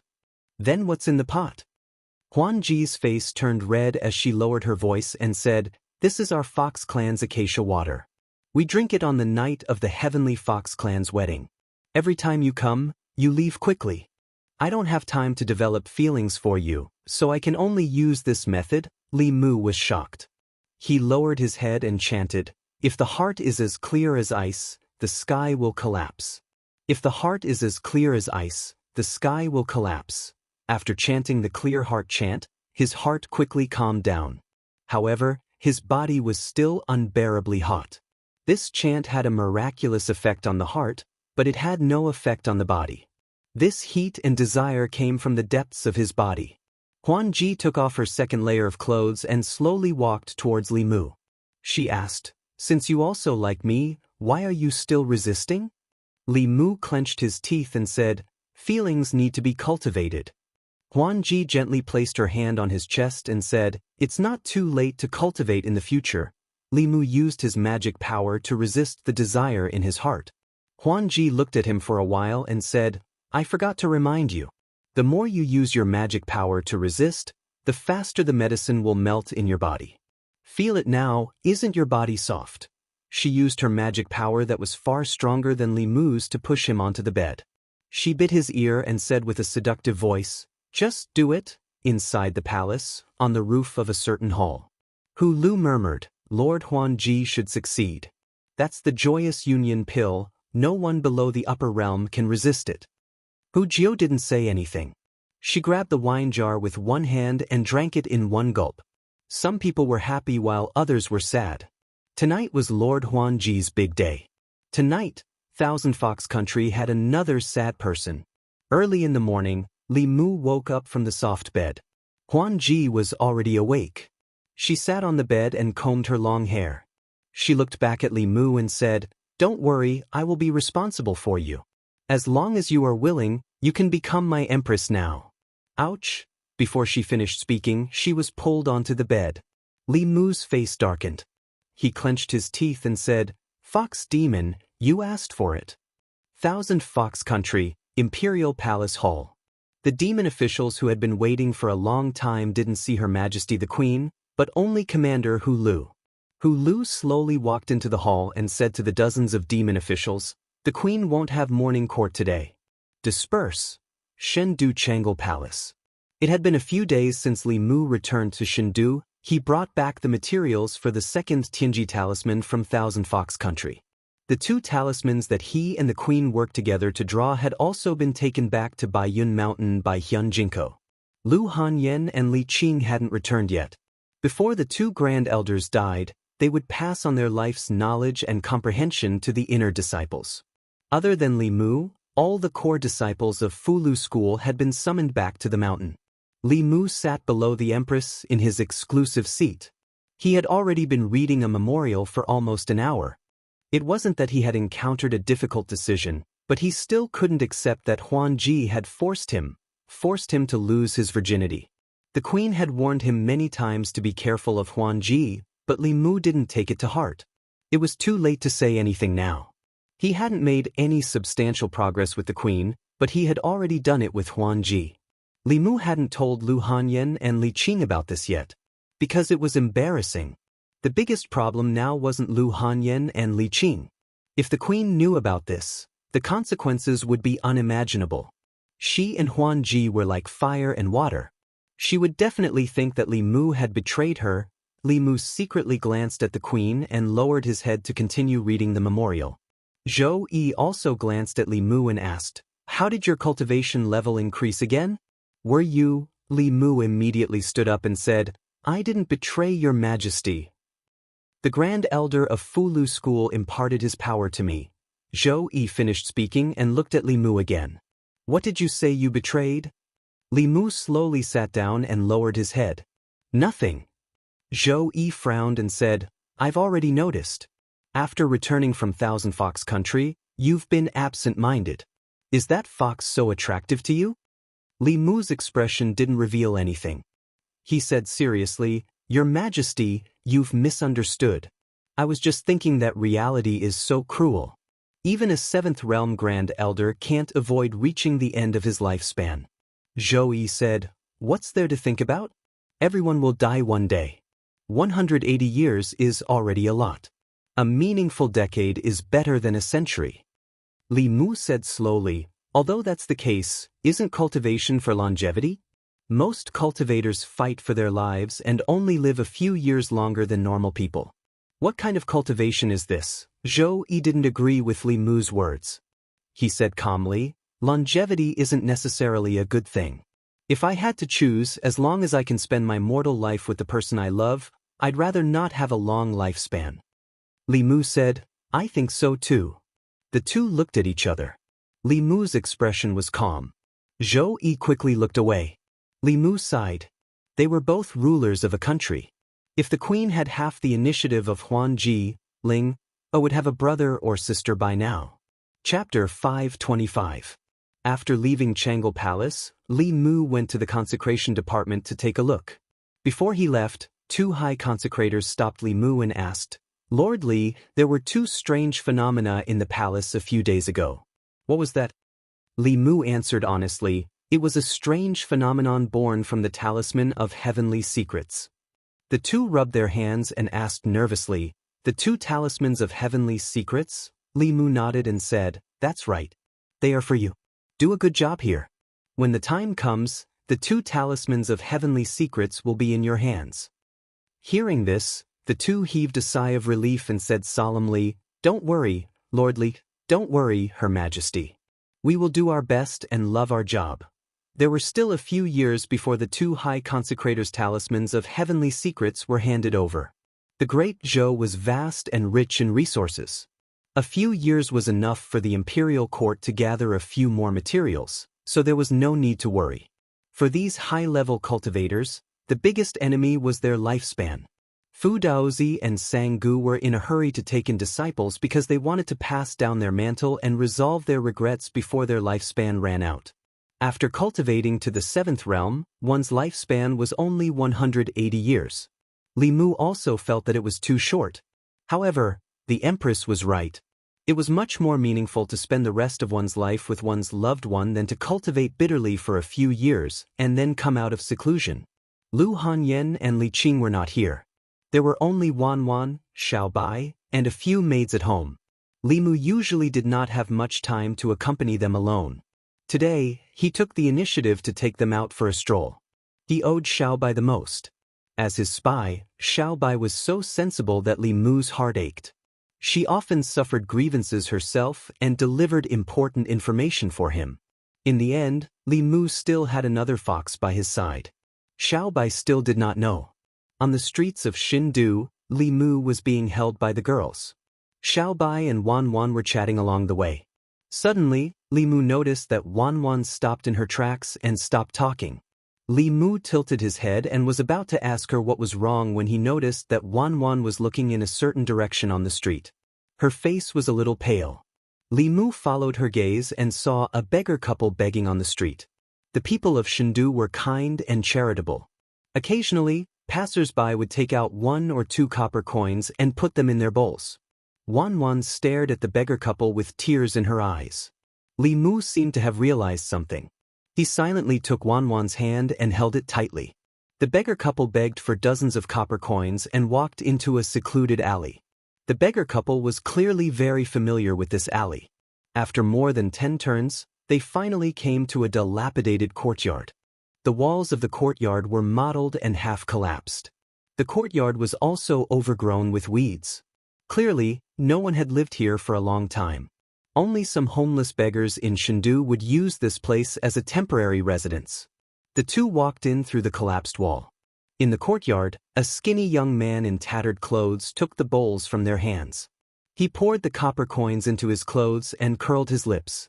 He said, "They say that the people of Chengdu are generous, but this is all there is to it. It took us so long to get this much." The woman said, "It's already quite a lot to get this in 2 hours. Don't gamble with it." The young man waved his hand and said, I know. I'll go out for a while. You can go to another place. Chengdu is so big, it's enough for us to curry favor for a few months." Watching the young man leave, the man said, "I told you not to give the money to him. He went to gamble and lost it again." The woman waved her hand and said, "If it's gone, then go ask for more. The people here are so generous, we're not afraid of not getting enough. We only have one son and we'll need him to send us off in the future." The man sighed and didn't say anything else. At this time, the woman said with some regret, "We shouldn't have lost that useless thing. If we had kept him until now, he would have been able to be sold for a high price, at least 100 taels. The man waved his hand and said, "Let's not talk about this. While it's still early, we can still get some more money today." The two walked out of the abandoned courtyard and walked back to the main street. At the entrance of the courtyard, 3 figures that they couldn't see stood there. Wanwan's face was pale and her eyes were empty. More than 10 years ago, she was abandoned once. More than 10 years later, she was reunited with her biological parents. More than 10 years later, the wound in her heart that had almost healed was torn open again. Li Mu and Lu Hanyan had always doted on Wanwan like a child and never let her come into contact with cruel things. Li Mu couldn't imagine how much pain her biological parents had caused her. He took a deep breath and pulled Wanwan into his arms. He said, "Don't forget, you still have me in Mississippi." Xiao Bai also hugged her from behind and said, me too. We'll always be by your side." On a street somewhere in Chengdu. "Everyone, please do a good deed. Give us a copper coin to eat." Do a good deed, do a good deed. A beggar couple was begging on the street. Beggars were rare on the streets of Chengdu. There were opportunities everywhere. As long as they worked hard, they wouldn't have to beg on the street. Although the people felt that they were reaping without sowing, there would still be people who would be sympathetic and reward them with some money. The couple stood on the street and were whispering. The people on this street weren't as generous as the people on the previous street. 3 figures stopped in front of them. Standing in the middle was a man, and on either side of him was a beautiful young lady. The 3 of them were dressed luxuriously, and their auras were extraordinary. Such people were either rich or noble, and the 2 of them subconsciously bowed. The girl with an oval face on the right took out a banknote from her sleeve and put it in their bowl. Her gaze lingered on the beggar couple's faces for a long time. Then she turned and left, never looking back. The 2 of them didn't dare to look at the girl from the beginning to the end. Their eyes were fixed on the banknote of 100 taels in the bowl. Their throats moved and they swallowed hard. Did I see wrongly? This is 100 taels. Although they heard that the people of Chengdu were generous, they didn't expect that someone would be so generous as to give 100 taels to beggars. After coming back to her senses, the woman grabbed the banknote and hid it in her sleeve. Then, the 2 of them knelt down in front of the 3 figures who were already far away. They said joyfully, "Thank you, young master. Thank you, young miss." After the 3 of them walked past them, they didn't turn back to look at them. Not long after Li Mu, Wanwan, and Xiao Bai returned home, Mr. Mei came to invite them to the palace. The empress wanted them to eat in the palace today. Wanwan had always been very enthusiastic about eating in the palace. However, today she only took the plate of vegetables in front of her. She only ate a few mouthfuls of the rice that she usually ate with 3 bowls. Only Ao Chengxin ate happily. Seeing that Wanwan didn't eat much, he took the initiative to take her bowl and said, "You don't like rice? I'll help you eat." The empress obviously also noticed Wanwan's abnormality. After eating, she asked Li Mu to stay in Chengdu Palace and asked, "What's wrong with Wanwan? Did you bully her?" Li Mu shook his head and said, Wanwan met her parents in Chengdu today. Zhou Yi asked doubtfully, shouldn't she be happy about this? Li Mu told her what happened today. Zhou Yi suddenly stood up and said angrily, how can there be such parents in this world? Li Mu looked at her. The Empress's parents weren't much better than Wanwan's parents. The Empress, who felt sorry for Wanwan, went to comfort her. Before she left, she told Li Mu to let Ao Qingxin go.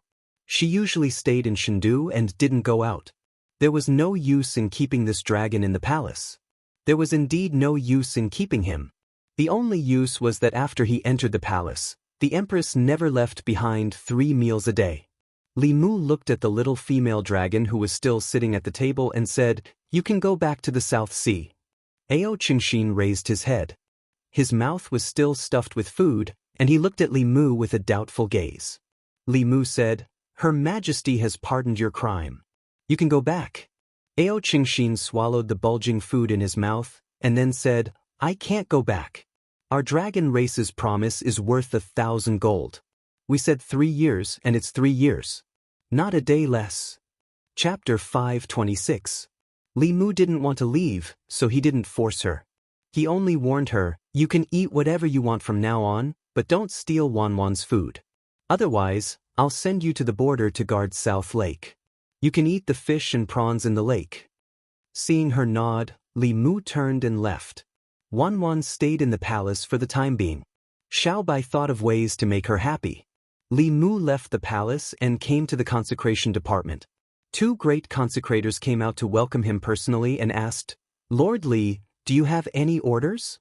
Li Mu waved his sleeves and an image appeared in the air. There were 3 figures in the image. Li Mu looked at them and said, send someone to P Square. Find these 3 beggars and send them out of the divine capital. I don't want to see them in the divine capital for the rest of my life. 15 minutes later. High up in the sky of the central region, a beggar couple and their son curled up in the corner of the flying boat. They were shocked and shivering. Great Consecrator Chen stood at the bow of the boat with a calm expression. Lord Li said he didn't want to see them in the divine capital for the rest of his life. Naturally, he would send them as far away as possible. He looked back at the 3 of them and said, the 3 of you remember, don't step into the central region for the rest of your life. Otherwise, he didn't finish his sentence. The 3 people at the end of the boat also repeatedly kowtowed and promised. Everything that happened today was too inconceivable for them. They were already scared out of their wits and didn't even dare to ask a single question. Great Consecrator Chen didn't know what happened. He looked at the 3 of them and calculated with his fingers. He could only calculate that the 3 of them had missed a great opportunity. This opportunity was most likely related to Lord Li. If they could form a good relationship with Lord Li, even if these 3 beggars didn't have great power for the rest of their lives, they could still be very rich. Unfortunately, they didn't know what they had done to cause Lord Li to hate them so much, so they missed this opportunity. Divine Capital. It had been a few days since that incident, but Wanwan was still unhappy. In the past few days, she had been silent and didn't eat much. Li Mu was very worried when he saw her. He had been thinking for a long time, but he still couldn't think of a good way to help Wanwan out of this state. At this time, a sound transmission magic treasure in the storage space vibrated.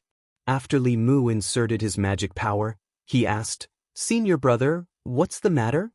Xian Jizi's voice came from the sound transmission magic treasure. Half a month later, Xuanzong of the East Sea will be holding a Taoist exchange meeting. At that time, the 6 sects of Taoism will all participate. Junior brother, do you want to take a look and increase your knowledge? Li Mu was still worried about Wanwan. He was about to refuse when he suddenly thought of something and said, okay then. Although he had already ordered people to chase that family out of Fairy's capital so that Wanwan wouldn't be reminded of sad memories, the current Fairy's capital was a sad place for her. It was hard for her to be happy if she stayed here for a long time. He might as well take this opportunity to take them out for a walk. It would also be a good chance for Wanwan to relax. After that, Li Mu learned about the details of this exchange meeting from Xian Jizi. The Taoist exchange meeting was organized by the number 1 sect of Taoism, Xuanzong. It was held once every 5 years. At the beginning, The purpose was for Taoism cultivators to exchange their cultivation experiences and explore the mysteries of cultivation. As the leaders of Taoism, the 6 sects of Taoism would also have the powerhouses of their sects give lectures during the exchange meeting. They would selflessly contribute knowledge of weapon forging, alchemy, talisman writing, and so on. Of course, no one would reveal their cultivation experiences. The core secrets of the 6 sects were also tightly guarded and never leaked. Although it was called an exchange meeting, it was actually not very helpful for cultivation. This was for high-level cultivators. For low-level cultivators who had just entered the path of cultivation, especially those who didn't belong to any sects and were exploring alone, this kind of exchange meeting was a golden opportunity that could only be encountered by chance. The basic knowledge that the big sects disdained was also precious to them. The real reason why the 6 sects participated in the exchange meeting was not because they could exchange their cultivation experiences, but because they could exchange resources and take what they needed. The Fulu school didn't lack Fulu, but it lacked alchemy pills and magic treasures. It was the same for the other sections. In the process of trading with each other, they could also improve their relationship. In the Chang'e Palace, Li Mu explained the situation to the Empress. Ao Qingxin had been listening for a long time. He stood up and volunteered, "Take me with you. You can ride on me. It's more convenient and comfortable than taking the flying boat." This little female dragon who had never seen the world obviously wanted to take the opportunity to see the colorful world. However, what she said was not wrong. Riding on her was much more comfortable than taking the flying boat. Moreover, it didn't consume their own magic power. It only took a meal to fly 1,000 miles. There was another advantage to taking her. Xuanzong was on the East Sea. With her, they could also see the underwater world with Wanwan and Xiaobai. As long as Li Mu didn't go to the Demon Nation, the Empress had no objections. Moreover, the main purpose of this trip was to take Wanwan to relax and help her resolve the knot in her heart. She approved Li Mu's leave without any hesitation. Half a month later, in the East County of the Great Zhou. Since a month ago, many cultivators had begun to gather in the East County. Xuanzong held the exchange conference every 5 years. For these individual cultivators, it was a once-in-a-lifetime opportunity. They either hoped to hear the teachings of the powerhouses from the 6 sects or wanted to exchange for some useful items for cultivation. Xuanzong was on the East Sea, nearly 1,000 miles away from the East County. Cultivators above the 4th realm could cross this distance with their magic power. For those below the 4th realm, even if they learned how to fly, their magic power couldn't sustain it. Most of them chose to travel by boat. Some merchant ships in the East County didn't waste such an opportunity. They carried these cultivators between the coast of the East County and Xuanzong. Not only could they make a lot of money, but they could also get a group of guards with powerful magic power for free to protect them from the invasion of the pirates. The exchange conference was about to begin.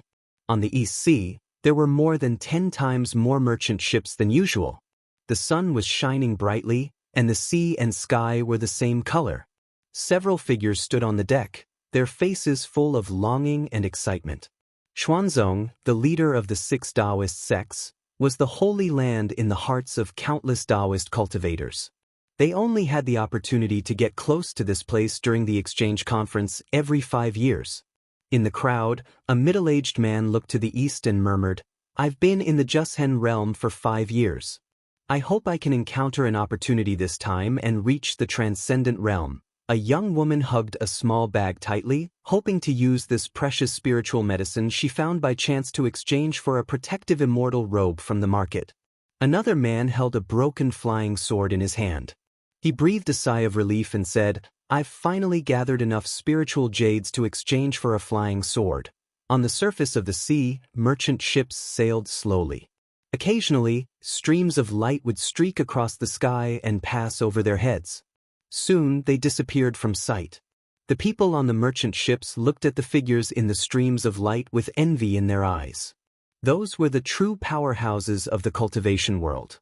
The realm of those seniors was the goal of most of them. "Look, what's that?" Suddenly, someone pointed to the sky. Everyone looked in the direction of his finger and saw a huge spirit ship sailing across the sky. There were many figures on the spirit ship. The speed of this spirit ship was much faster than their merchant ships. Soon, it disappeared into the horizon. Someone who was knowledgeable immediately recognized the origin of the spirit ship. He said, "It's the spirit ship of the Northern Sect." The Northern Sect's refining technique is the best in the Taoist sections. I hope to buy a high-grade Dharma treasure from the Northern Sect in this exchange conference. In every exchange conference, other than being able to listen to the Tao lectures of powerhouses for free, the thing that these itinerant cultivators looked forward to the most was being able to exchange for Fu Lu, pills, Dharma treasures, and other items from the 6 Taoist sects. The names Fu Lu School, Elixir Sect, and Northern Sect were a guarantee of quality. Everyone was on the merchant ships. Along the way, countless powerhouses flew over their heads. The light from their Dharma treasures was an eye-opener for them. Many of the youths who were participating in the exchange conference for the first time had a strange look in their eyes. At a certain moment, another ray of light appeared at the end of the horizon behind them. Under the gazes of the crowd, a huge white dragon roared from behind. Immediately, a series of exclamations erupted on the merchant ships. "Oh my God, what am I seeing? The dragon race! It's actually the dragon race. I've only seen the dragon race in books. Look, there are figures on the dragon race." When the huge dragon flew closer, they were shocked to discover that there were 3 figures standing on the huge dragon's head. From afar, they should be a man and 2 women. When everyone saw that, they were all stunned. Along the way, they had seen people riding swords, people riding boats, people flying in the sky, but they had never seen anyone riding a dragon. The dragon race was the most powerful and arrogant race in the world, yet it was used as a mount. Then, what kind of identity and strength did the person who rode a dragon as a mount have? The huge dragon flew over their heads. When it reached a certain part of the sea, it dived back into the water and never appeared again. While the cultivators on the surface of the sea were discussing, a different kind of scenery was under the sea. The dragon race was the master of the water race. Under Ao Isen's summons, all kinds of creatures in the sea quickly gathered here. The huge whales swam slowly, the dolphins shuttled through the water, and the ferocious sharks became very obedient and swam around them. Li Mu looked at Wan Wan and Xiao Bai who were playing with the fishes. When he saw Wan Wan's face light up with a bright smile, he heaved a long sigh of relief. Chapter 527. On the surface of the East Sea, there was a gentle breeze. 4 figures emerged from the water without a single trace of water on them. Wan Wan and Little White's faces were flushed. This was their first time seeing the sea, and it was also their first time seeing the beautiful underwater world. The beautiful scene just now had clearly left an indelible impression in their hearts. Actually, it was not just them. It was also Li Mu's first time seeing such a beautiful scenery. Although he had been to the aquarium in his previous life, how could the feeling through the thick glass compare to being at the bottom of the sea? Li Mu looked at the blushing Wan Wan and said gently, "You don't owe them anything anymore. Forget about those unhappiness. There are still many beautiful things in this world that are worth discovering." Wan Wan reached out and hugged Li Mu gently. She leaned her head on his chest and said softly, "Thank you, young master."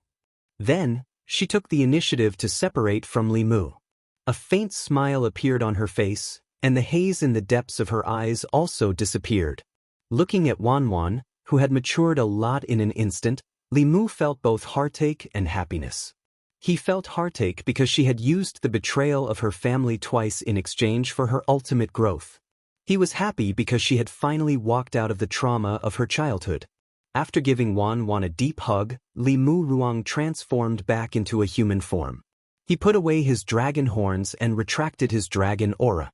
Then, he brought the 3 girls and flew towards an area shrouded in clouds and mist. Xuanzong was located on the East Sea. It was isolated from the rest of the world and did not interact with the outside world often.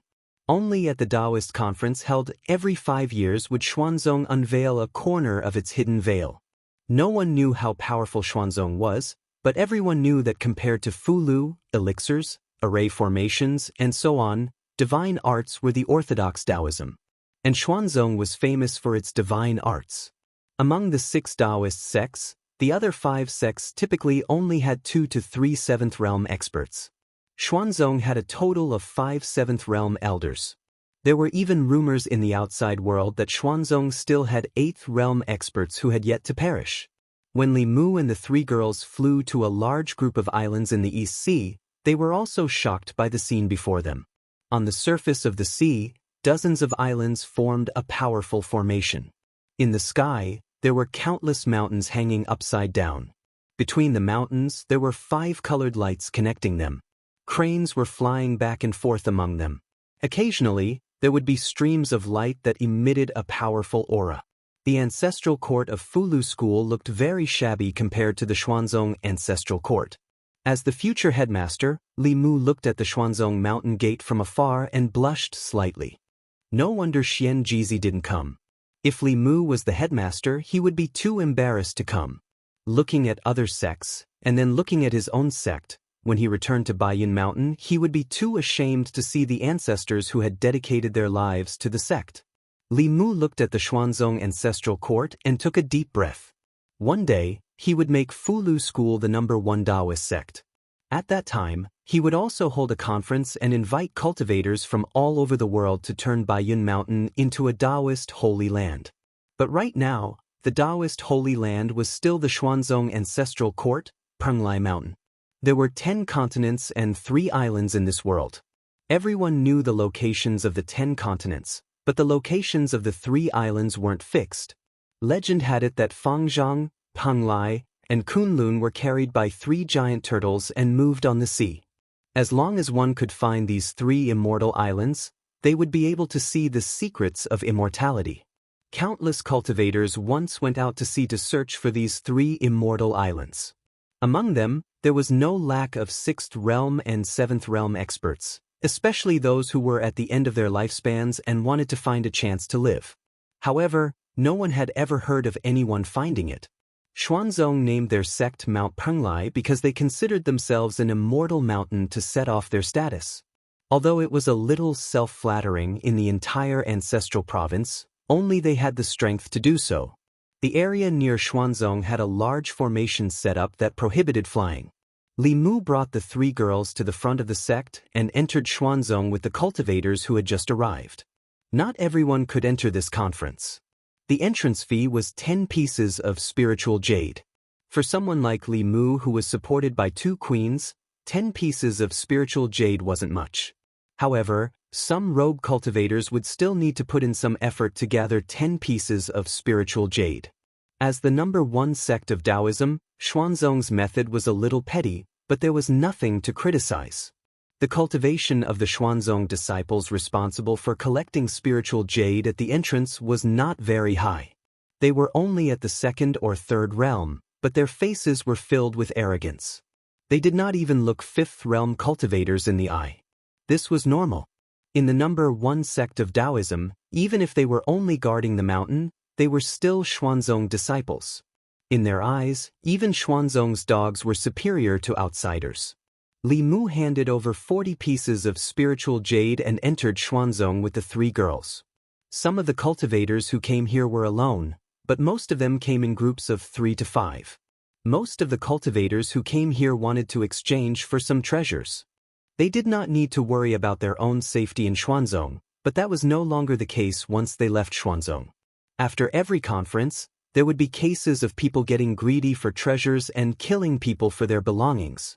After a long time, the cultivators who came here in search of fortuitous encounters learned to travel in groups.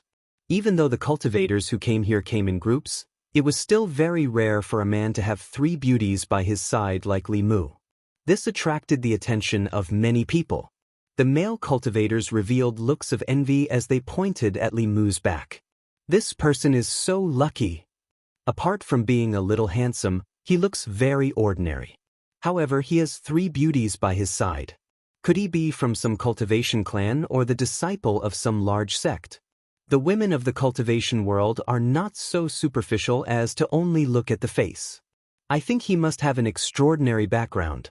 Many female cultivators who walked through Xuanzong's entrance were also discussing softly. Look at his bearing. He must be the disciple of a famous sect. I don't think so. He's so handsome and fair. Maybe he's a Xiaobai who was raised by a high-level woman. Definitely not. If he was raised by a high-level woman, why would he have these three beauties by his side? It can't be that these three beauties are raising him, right? You don't understand. It's precisely because there are high-level women raising him that he can raise others. Of course, it's also possible that he has some special skills, which is why he has these three beauties following him. It'd be great if he was a disciple of a large sect. This person looks like a lecher. With my looks, if he takes a fancy to me, I won't have to worry about cultivation resources in the future. Forget it. With your looks, he wouldn't want you even if you gave him for free. You should just give up. Li Mu and Wanwan walked in front, and their faces darkened from the gossip behind them. This group of gossipy women actually hit the nail on the head. His Dharma treasures, spirit medicines, and spirit jades basically all came from the Empress and Phantom Princess. However, there was nothing he could do about this. Putting aside the fact that he was not the Talisman Puppet sect master yet, even if he became the Talisman Puppet sect master in the future, and the entire Talisman Puppet sect would belong to him, he would not be as wealthy as Huan Ji or the Empress. They had the Demon Nation and the Great Zhou dynasty behind them. How could they compare to the strength of a nation? Li Mu couldn't refute these women's words even if he wanted to. He could only lead the three women a few steps forward and arrive at a large plaza ahead of them. The plaza's floor was paved with countless spirit jades. The entire plaza was divided into crisscrossing streets. The streets were very wide and filled with small stalls. There were tables set up by the stalls, and all kinds of cultivation supplies were placed on the tables. There were pills, fulu, dharma artifacts, books, and so on. Behind the tables, there were people loudly hawking their wares. Profound-level divine travel talisman, 10 spirit jades for 1. Middle-level essence nurturing pill, 100 spirit jades for 1 bottle. 500 spirit jades, profound-level flying sword, please take it away. Basic fulu, basic array formation encyclopedia, price can be negotiated. Standing in front of the plaza and looking at the countless inverted immortal mountains, it was like a scene in the divine capital. In Li Mu's heart, the Eastern Sea Xuanzong, the #1 sect of Taoism, didn't seem like much. Chapter 528. What appeared before Li Mu's eyes was shockingly a large-scale trading market. At a glance, there were nearly 100 street stalls set up on the crisscrossing streets. There were people coming and going in front of the stalls, shouting and bargaining. It made the Xian sect ancestral court, which was filled with an immortal aura, look like a marketplace. There was a dazzling array of things on display in the market, from fulu pills to magic treasures and cultivation methods. There were all kinds of strange things. On both sides of the street, there were rows of shops.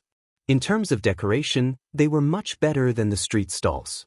There was also a long line of customers outside. Li Mu glanced around and understood that these people who set up stalls outside were itinerant cultivators from small sections. And those who could open shops on the street were not from the 6 major sects, but from famous Taoist cultivation families. Li Mu casually looked at a few stalls, walked into 2 shops, and found some patterns. All the things in the shops were very expensive, but the quality was definitely top-notch. On the other hand, the things in the stalls on the streets were of mixed quality, but they were cheap. If one's eyesight was good enough, they might be able to find something good. In terms of service, the itinerant cultivators in the stalls were full of enthusiasm. They had smiles on their faces from beginning to end, making people feel like they were bathing in a spring breeze. The disciples of the sects and families in the shops were all expressionless and ignored people. Even so, there was still an endless stream of customers in these shops. This was also very normal. When cultivators bought cultivation items, the first thing they looked at was the quality. If the fulu didn't work, the flying sword would break when it collided with people, and the elixir would explode and die. No matter how cheap it was, no one would buy it. The 6 major sects each studied their own path, and each of them was an old shop with nearly 1,000 years of history. Buying things from the 6 major sects might be expensive, but they would never buy the wrong thing. This was related to their lives, and almost no one would care about that little bit of spiritual jade. Only some cultivators who were really embarrassed with money would patronize the roadside stalls. Shopping was a woman's nature. Even female dragons and female foxes were no exception. Xiao Bai, Wan Wan, and Cheng Xian had just arrived, and their eyes were already busy. Although they followed closely behind Li Mu, their eyes kept looking around. Li Mu came out this time to make Wan Wan happy. After casually visiting 2 shops, he said to them, "You 3 can shop by yourselves. Tell me if you see anything you like. You can buy anything you want today." Wan Wan and Xiao Bai, of course, Li Mu doted on them as much as he could. Cheng Xian had performed well along the way. Wan Wan was able to walk out of her depressed state because of Cheng Xian, so Li Mu counted her in. It was said that every dragon had countless treasures, and their wealth was comparable to that of a country. When she escaped from her home, she only had 2 pitchforks on her, which was really a disgrace to the dragon race. Li Mu was rarely generous and let her buy some goods. "Thank you, young master." "Thank you, benefactor." Hearing this, Xiao Bai, Wan Wan's face showed excitement. She quickly stood on tiptoe and kissed Li Mu on both sides of his face. This scene made many of the surrounding male cultivators extremely envious. "Thank you, my lord." Cheng Xian imitated them and puckered her lips. Li Mu pressed her head and said, "Forget about you. You smell like seafood." After receiving Li Mu's promise, the 3 girls completely let go of their natural instincts. They lingered in front of various stalls and shops. Other cultivators were either looking at magic treasures or fulu pills, but they never lacked these. Their eyes were full of immortal clothes and accessories. Everyone loved beauty, especially women. But in the cultivation world, cultivators' pursuit of strength was always the first. They would not spend precious spiritual jades to buy things that were not suitable for them. In front of a small stall, the 3 girls stopped at the same time. The accessories and clothes here, whether it was the material or the style, could not be compared to the shops in the secular world. Although they were not useful, they were good-looking. Especially when compared to the simple stalls and shops in the surroundings, it was a beautiful scenery. A few female cultivators were also attracted by the goods on the stall. After asking about the price, they shook their heads and walked away. Although these clothes were called immortal clothes, other than the beautiful style, they had no other use. The defense was pitifully weak. Who would spend 100 spiritual jades to buy these flashy but useless things? The owner of the stall was a young man. He was short and ugly. At this moment he was sitting on a stone bench with a frown. He had already set up a stall for half a day, but he could not sell a single piece of clothing or jewelry. He knew very well why the goods could not be sold. Although these things were beautiful, they were not practical for cultivators. Female cultivators among the loose cultivators liked them but could not afford them. Female cultivators in aristocratic families and sects did not lack spiritual jades. They would not condescend to buy clothes at a roadside stall. If they wanted to go, they would go to the shops of the big sections. Although the things there were not beautiful, they were practical. He could not compare. Unfortunately, when he went to those sects to ask for cooperation and wanted to put the immortal clothes in their shops to sell, even if he gave them 40% of the profits, he was mercilessly rejected. Seeing 3 more beautiful female cultivators in front of the stall, the depressed expression on the young man's face disappeared in a second. He put on a bright smile and said enthusiastically, "Dear customers, what would you like to see?" Seeing Wan Wan's gaze looking at one of the immortal clothes, he immediately said, "This colorful cloud brocade dress is very suitable for you. This dress is woven from the silk of a transformed silkworm demon. You can touch it with your hand. This dress is smooth to the touch and feels light when worn. It is very comfortable. In addition, this immortal clothes also have the effect of avoiding dust. It is also a defensive magic artifact." Xiao Bai's gaze swept past a piece of clothing and he immediately said, "Miss, this purple silk dress with jade green patterns doesn't suit you. Look at this silver-patterned 100 butterflies flower dress at the side. I feel that this immortal robe suits your temperament better." Chang Xian's gaze only lingered on the pendant for a moment. The young man continued, "Miss, you have good eyesight. This 5-colored stone pendant is naturally formed. There is no trace of carving. It is the best of the best. As long as you pay 200 spirit jades, you can have it. This young man was obviously very good at promoting. With just a few words, Wan and the others were tempted to buy. Li Mu saw that and did not stop them. Although these bright and beautiful clothes did not have any practical use, Wan and the others' defensive magic artifacts were more advanced clothes-fitting inner armor.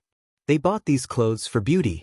In the end, the three women each chose a piece of clothing and a piece of jewelry. Li Mu was about to pay when the vendor continued, "Miss, don't you want to look at something else? You just chose autumn clothes. There are spring, summer, and winter clothes here. Look at this lotus leaf feather gauze dress. It is very suitable for summer. And this cloud butterfly dress is the best choice for spring clothes. If you miss this opportunity, you will have to wait 5 years." Wan and Xiaobai thought about it and felt that what he said made sense. Thus, they each bought a few more pieces of clothing. The young man knew that he had met a big customer this time. The smile on his face became even brighter. He continued, "Miss, do you want to buy a few pieces for your friends? If there are more than 20 pieces, I can give you a 10% discount for each piece. If you buy 10,000 spiritual jades this time, I will give you a 20% discount next time." Wan turned to look at Li Mu and said, "Young master, why don't you buy a few pieces for Miss and Big Sister Qing?" Xiaobai also said, "Also, Big Sister Zhou, Big Sister Ali, and Auntie Mei. If they know that we came out to play and did not bring them gifts, they might not be happy." Ao Qingxin also looked at Li Mu expectantly. "Can I buy 10 more pieces for myself?" Although Li Mu did not lack spiritual jades, his spiritual jades did not grow on trees. They were given to him by the Empress and Huan Ji. It would be a waste to buy these useless things. His heart ached for the spiritual jades. However, he had already said what he wanted. If he went back on his words now, it would affect his great image in the hearts of Wan and Xiaobai. More importantly, if Lu Hanyan and the Empress knew that Li Mu had brought Xiaobai and the others out to play and did not bring them gifts, it would not just be a matter of them being unhappy. Li Mu could pretend that he did not care. He waved his hand and said, "Buy. Buy as much as you want." The three girls were very happy to choose. The peddler's eyes were shining. He held a pen in his hand and quickly calculated on a piece of paper. When Li Mu saw the final number, even if he was mentally prepared, he did not expect that they would actually choose something worth 20,000 spiritual jades. Wan also saw the final number. As if she had done something wrong, she tugged on Li Mu's sleeve and whispered, "Young master, why don't we not buy so many?" Before Li Mu could say anything, a voice came from behind him. "You are not even willing to buy such little things for the beauties. You are too stingy. Today I, Qing Xuanzi, will buy everything that these three beauties want. Just treat it as making friends." A handsome young man walked out from behind. The man was hugging 2 girls on his left and right, and there were another 2 following behind him. These 4 girls could not be considered as exceptional beauties, but their appearances were still outstanding. However, when compared to Wan, Xiaobai, and Cheng Xian, they were somewhat dull. The sudden appearance of the young man and his identity caused a commotion in the surrounding crowd. "It's Qing Xuanzi. I heard that he is not even 30 years old, but his cultivation is already at the 5th realm. Among the young disciples of Xuanzong, his strength can be ranked in the top 10. Rumor has it that he cultivates the yin and yang dual cultivation technique. He has more than a dozen cultivation partners around him. I'm afraid he has taken a fancy to these 3 girls. Sigh, why didn't Master Qing Xuanzi take a fancy to me? I am also willing to be his cultivation partner." The young man beside the 3 girls also has an extraordinary aura. He doesn't look like an ordinary person. So what? Even if he has a small background, can he compare to the core disciples of Xuanzong? One who was unaccountably solicitous was hiding evil intentions. This guy who called himself Qing Xuanzi belittled Li Mu and raised himself up as soon as they met. His gaze did not leave Xiaobai and the other 2 girls for even a moment. Li Mu looked at him indifferently, quietly waiting for his performance. Qing Xuanzi smiled at Xiaobai and Wan and said, "I'm Qing Xuanzi, a 4th-generation disciple of Xuanzong. I don't have any other intentions. I just want to get to know the 3 of you." Without waiting for Xiao Bai and the others to speak, he looked at the young stall owner and asked, "How many spiritual jades do the three beauties want? I'll pay for them." No matter who paid, the spiritual jades would be in his hands. The young man was overjoyed and immediately said, "The total is 20,800 spiritual jades. I'll round it down, so 20,000 will do." Qing Xuanzi was startled and asked uncertainly, "How much?" The young man smiled and said, 20,000 low-grade spiritual jades. Qing Xuanzi's eyes widened a little. "It's just a few pieces of clothing, and it costs 20,000 spiritual jades? Is this stall owner crazy?" His face darkened and he said angrily, "Bastard, how dare you scam Xuanzong? What do you have here that's worth 20,000 spiritual jades?" Although he had 20,000 spiritual jades, he was not so generous as to give it to a stranger he had just met. The young man pointed innocently at the nearly 100 pieces of clothing and all the accessories on the stall and said, "These three ladies have bought almost everything here." Qing Xuanzi's face turned red and white. He turned to look at Xiao Bai and Wan Wan with a smile and said, "Ladies, why are you buying so many clothes?" As soon as he finished speaking, Li Mu reached out his hand, and a pile of spiritual jades appeared in the void. He looked at the young stall owner and said, "There are 200 mid-grade spiritual jades here. Keep them well." Spiritual jades were divided into different grades.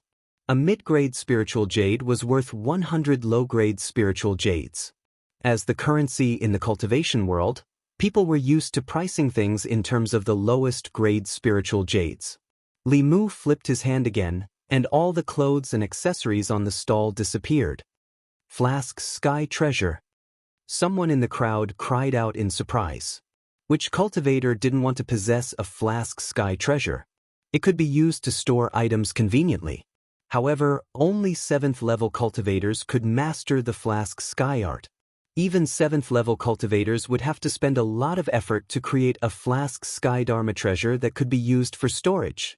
This young man must have an extremely prominent background to be able to casually throw out 20,000 spiritual jades to buy some useless clothes and accessories with the Flask Sky treasure. At least, Qing Xuanzi could not be so generous.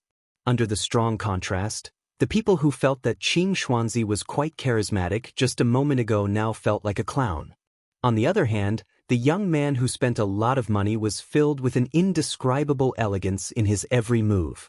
The young stall owner wrapped the 200 mid-grade spiritual jades with a piece of black cloth in an instant. He looked at Li Mu with shining eyes and said, "Sir, I'll give you a 30% discount the next time you buy something from me." Qing Xuanzi's face turned from white to black. Li Mu was held by Wan Wan on the left and Xiao Bai on the right. When he walked past Qing Xuanzi, he whispered in a voice that everyone could hear, "Why are you pretending if you don't have money?" The crowd burst into laughter. Qing Xuanzi clenched his fists so hard that the veins on the back of his hands bulged, but he quickly relaxed them. The stall owner had already disappeared into the crowd after selling all the goods and obtaining the spiritual jades. A Xuanzong disciple walked over from afar and looked at Qing Xuanzi in confusion. He asked, "Senior brother Qing Xuanzi, what's wrong?" Qing Xuanzi looked at the disappearing figures and gritted his teeth. "Investigate this person's background." Chapter 529. The Xuanzong disciple followed Qing Xuanzi's gaze and asked, "Did that person offend you, senior brother?" Qing Xuanzi said coldly, "This person dared to insult me. I can't take this lying down." The Xuanzong disciple looked at Qing Xuanzi and shook his head. "Since this person insulted you, senior brother, just return the favor. Why do you need to investigate his background? No matter how powerful he is, can he be more powerful than you, senior brother?" Before Qing Xuanzi could speak, Qing Songzi said indifferently, "Who are you, senior brother?" "You're the leader of the 4th-generation disciples of Xuanzong. No matter what his background is, whether he's a disciple of the 5 sects, a disciple of an aristocratic family, or a royal family of a country, can he be more powerful than you, senior brother?" Qing Xuanzi looked at his junior brother with a glint in his eyes. Qing Songzi was right. He was one of the 10 core disciples of Xuanzong.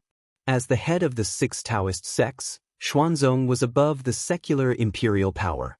The core disciples of the other 5 sects couldn't be compared to him in terms of status. As for those aristocratic families and the secular imperial family, they couldn't be compared to Xuanzong. What did he have to be afraid of? As if he thought of something, he looked at Qing Songzi and said indifferently, "Junior brother, you seem to want me to have a conflict with this person." Qing Songzi shrugged and said helplessly, "What are you thinking, senior brother? I just think that you're too cautious and you're embarrassing Xuanzong. If you're worried that this person has a powerful background and you don't dare to provoke him, I'll help you find someone to investigate him. But it might take some time, so please be patient, senior brother." Qing Xuanzi waved his hand and said coldly, "No need to investigate. Why would I be afraid of a nobody?" Seeing Qing Xuanzi leave, Qing Songzi raised his hands and sneered in his heart, "Idiot who only thinks with his lower body. He's just relying on a good master. What right does he have to be one of the 10 core disciples? Let's see if you can afford to offend someone who can ride a dragon." As Li Mu led Wan Wan and the others to continue strolling around the market, the number of gazes on him increased. Some discussions and speculations about his identity also began to increase. Some people said that he was a disciple of a cultivation clan, some said that he was a prince of some royal family, and some said that he was a core disciple of one of the 5 sections. Although his seniority in the Fulu school was high, he did not show his face often. As for the other sects, other than a few elders and heads, basically no one had seen him before. Li Mu wandered around for a while with the intention of finding a few treasures. Soon, he was disappointed to find that although there were many strange things here, most of them were useless. However, he saw some materials that could be used to write heavenly secret talismans. Li Mu walked in front of a small stall selling elixirs, casually picked a few stalks and asked, "How much are these?" The stall owner calculated and said, 500 spiritual jades. "You can take all of them." Li Mu picked up a white stick that was about half an arm's length. It looked like jade and stone, but it was not stone. He placed it in the pile of elixirs and said, "Many of these elixirs are not old enough. 500 spiritual jades is too expensive. I'm too lazy to bargain with you. Including this, I'll give you 500 spiritual jades." In fact, the stall owner did not know what the white object was. It was something he accidentally dug out from the ground 2 years ago. It was abnormally hard and did not have much spiritual qi. It had been left here for a long time and no one wanted it. After thinking about it, he waved his hand and said, "I'll give it to you." He saw clearly that this person had just thrown out 20,000 spiritual jades, so his price was indeed a little high. These elixirs were worth at most 400 spiritual jades. Seeing that the other party did not bargain, he did not lose anything by giving him something worthless. Li Mu picked up the white object and put it away first. It was actually a spiritual bone. On the surface, it did not have much spiritual qi, but after it was ground into powder, it was a material for writing high-level fulu. Judging from the appearance, the owner of this bone was at least at the 6th Dongxian, if not the 7th realm transcendence. Li Mu was about to put away these elixirs when a voice suddenly came from the side. "I'll take these elixirs for 600 spiritual jades." Li Mu turned to look at Qing Xuanzi, who was expressionless. The stall owner naturally wanted to sell more spiritual jades, but he had already promised someone. If it were someone else, he might still reluctantly sell to the young man who made the first bid. However, this was Qing Xuanzi, Xuanzong's core disciple. He could not afford to offend him in Xuanzong's territory. He was in a dilemma. Li Mu saw the stall owner's dilemma and said with a smile, "In that case, let him have this elixir." The stall owner breathed a sigh of relief and quickly said, "Thank you, young master. I'll give it to you as an apology." Li Mu did not even look at Qing Xuanzi and continued to pick up treasures. One moment he had his eyes on a flying sword, the next moment he had his eyes on a bottle of medicinal pills, and the next moment he had his eyes on a cultivation technique. However, every time he wanted to buy it, Qing Xuanzi would step in and buy it at a price that was 100 spirit jades higher than his. Li Mu would always give in. Wan Wan gritted her teeth and said, "This person is too hateful. He always steals what we want." Li Mu smiled and said, "It's okay. The highest bidder gets it. This is the rule. As long as he has enough spiritual jades, he can buy everything here." Many people in the market had already seen that Qing Xuanzi and the unidentified young man were fighting. Every time, the young man would snatch the items that the young man wanted. At first, they thought that the two of them would have a conflict because of this. However, the young man seemed to be very magnanimous. After being robbed by Qing Xuanzi several times, he was not angry at all. After watching for a while, everyone saw the clues. It was not that the young man was magnanimous. He was clearly toying with Qing Xuanzi. He deliberately pretended to be interested in those items. His goal was to waste Qing Xuanzi's spiritual jades. Qing Xuanzi was a core disciple of Xuanzong. Although his cultivation was high, he obviously did not know the ways of the world. He thought that he had benefited, but in fact he had been played like a monkey. Qing Xuanzi followed behind Li Mu and gradually realized that something was wrong. Seeing the expressions of the people around him and the whispers in the distance, his face became even gloomier. When he saw Li Mu pick up another flying sword and was about to pay the stall owner with spiritual jades, he did not make a move, which was rare. Seeing that Qing Xuanzi did not make a move, Li Mu put away the spiritual jades that he had already taken out and said to the stall owner apologetically, "I'm sorry, I suddenly don't want them." When Qing Xuanzi saw this, how could he not know that he had been toyed with? His face was livid, and he wanted to draw his sword and fight this person. However, he also knew that he was not in the right now. Once he made a move, even if he won, he would be talked about. He took a deep breath and forcefully suppressed his anger. Seeing that Qing Xuanzi did not fall for it, Li Mu walked to a small stall. The stall owner was a middle-aged man with a cultivation at the third realm. His hair was messy, and his beard was unshaven. He looked rather sloppy. Li Mu pointed at an item on the stone table in front of him and asked, "How much is this?"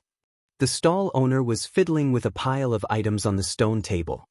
He looked up at Li Mu, then lowered his head again and said softly, 1,000 spiritual jades. As soon as he said that, there was a burst of laughter from the surroundings. He wants to sell this lousy item for 1,000 spiritual jades? He must be crazy for spiritual jades. I've already seen him selling here for 10 years. In the 2 exchanges, he didn't sell a single item.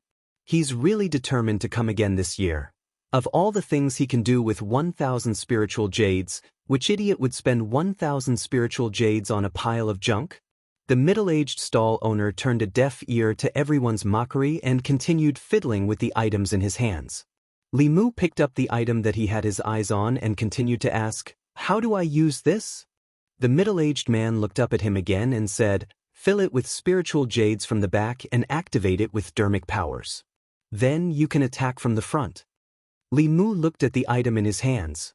Although it was small, it was heavy. The back was square, and the front was a hollow iron cylinder. Li Mu put it down and said, "I'll take it for 1,000 spiritual jades." The middle-aged man's hands paused. He did not expect that someone would really spend 1,000 spiritual jades to buy his item. Not far behind Li Mu, Qing Xuanzi had a vigilant look on his face. He subconsciously thought that this person was setting him up again, wanting him to spend a large amount of spiritual jades to buy such a useless item. However, if this was really a treasure, wouldn't this person be taking advantage of it for nothing? After careful consideration, he walked up and said calmly, "I'll give you 1,001 spiritual jades." He only had 1 spiritual jade more than this person. 1 spiritual jade could not do anything, but it could cause greater humiliation to this person. Li Mu did not give it to Qing Xuanzi this time. He said calmly, 2,000 spiritual jades. Qing Xuanzi said, 2,001 spiritual jades. Li Mu hesitated for a moment and said again, 3,000 spiritual jades. Qing Xuanzi did not hesitate. 3,001 spiritual jades. Li Mu looked furious. He looked at Qing Xuanzi and said angrily, "What are you trying to do?" The angrier Li Mu was, the happier Qing Xuanzi felt. He glanced at Li Mu and said calmly, "It just so happens that I have my eyes on this item as well. The highest bidder gets it. Even if it's 1 spiritual jade higher, it's still high." A useless piece of trash was actually bid 3,000 spiritual jades by 2 people. The onlookers were dumbfounded. Was this the world of rich people? Li Mu looked extremely pained. He squeezed out a few words from between his teeth, "For 1,000 spiritual jades." Qing Xuanzi also hesitated for a moment this time, but when he saw Li Mu's expression he said decisively, 4,001 spiritual jades. The pained and conflicted expression on Li Mu's face melted like spring rain after Qing Xuanzi shouted that number. He smiled at Qing Xuanzi and said, "Congratulations, the treasure is yours." Chapter 530. In the market, when Qing Xuanzi bought the treasure with 4,000 spiritual jades, the crowd was stunned for a moment, and then there was a lot of laughter. It was not common to see a core disciple of Xuanzong being played like this so many times. Qing Xuanzi stood there in a daze, and his face turned from green to black. He was played again. This damn guy made him spend 4,000 spiritual jades to buy a piece of trash. Hearing the laughter around him, Qing Xuanzi's face sank. He took out 40 mid-grade spiritual jades and 1 low-grade spiritual jade and placed them on the stone table in front of the stall owner. Although he was distressed and angry, he had to pay the spiritual jades. Otherwise, he would lose Xuanzong's face. At this moment, his hatred for the person in front of him was monstrous. He took a deep breath and suppressed the anger in his heart. He looked at the stall owner and asked, "How do I use this?" The stall owner put away the spiritual jades and pointed at a groove behind the item. He said, "Inlay a spiritual jade here and activate it with spiritual power. It will launch an attack from here." Qing Xuanzi did as he was told and inlaid a low-grade spiritual jade into the groove behind the item. He aimed the metal cylinder at the front at the empty space in the distance and activated it with spiritual power. The spiritual jade disappeared instantly, but there was no attack from the metal cylinder. Instead, the item in his hand exploded. Although Qing Xuanzi put up a shield in time and was not injured, he still looked very embarrassed. The middle-aged stall owner looked at the mess on the ground and shook his head. Failed again. At this moment, Qing Xuanzi's face was as black as the bottom of a pot. He spent 4,000 spiritual jades to buy the item, and with just one explosion, not only did he lose the spiritual jades, but he also lost face in front of so many people. Most importantly, in order to maintain his composure, he could only suppress all his anger and stay here. Because if he left, he did not know what the people here would say about him behind his back. He pretended as if nothing happened and continued to walk around the nearby stalls, but he was a little further away from Li Mu. After many exchanges, he did not gain the upper hand, so he chose to temporarily retreat. Li Mu was still standing in front of the middle-aged man's stall. The middle-aged man looked at him and said, "What else do you want?" "I'll make it clear first, once the items here are sold, they are not refundable. Think carefully before you buy." Li Mu looked at the pile of things on the table and said, "I don't want these things." The middle-aged man looked up and asked, "Then what are you still doing here?" Li Mu looked at him and said, "I want you." The middle-aged man was stunned for a moment. He shrank back and asked, "What do you mean?"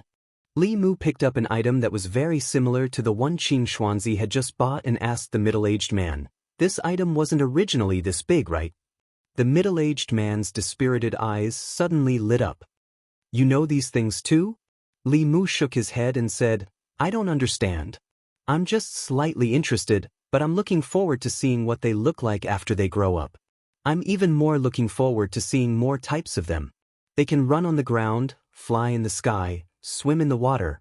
The middle-aged man shook his head and said, "That would require a lot of spiritual jades, a lot of manpower, and a lot of materials." Li Mu smiled and said, "I lack everything, but I don't lack people, spirit jades, or materials." The middle-aged man breathed quickly and said, "If you can provide me with these things, I'll give you my life." Li Mu shook his head and said, "I don't want your life. If you need these things, come to the Department of Worship in the divine capital of Great Zhou and find me. My name is Li Mu." The middle-aged man was silent for a moment. He looked up and said, "You can call me Mo Li." Li Mu raised his eyebrows. "The successor of the Mahist?" The middle-aged man lowered his head and said with a complicated tone, "I didn't expect that there would still be people who remember the Mahist." Not long after, Li Mu walked in the market. Wan held Li Mu's arm and asked in confusion, "Young master, what did you mean by what you said to that person?" Li Mu smiled and didn't explain too much. He only said, He is a very capable person. I invited him to work for the imperial court. After walking around the various streets and seeing that they were not as curious as before, Li Mu planned to take them to the Fulu school's shop here. He had just taken 2 steps when his right wrist was suddenly gripped tightly. He looked to his right and found that Cheng Xen was holding his hand tightly. Her eyes were fixed on a stall. That stall sold all kinds of cultivation books.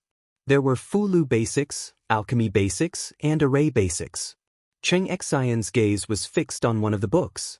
It was a thin book, but there were only a few crooked glyphs on the book. Li Mu didn't recognize a single word. He knew the Great Zhou language, the Shun language, and the Yao language, but he had never seen the one in front of him.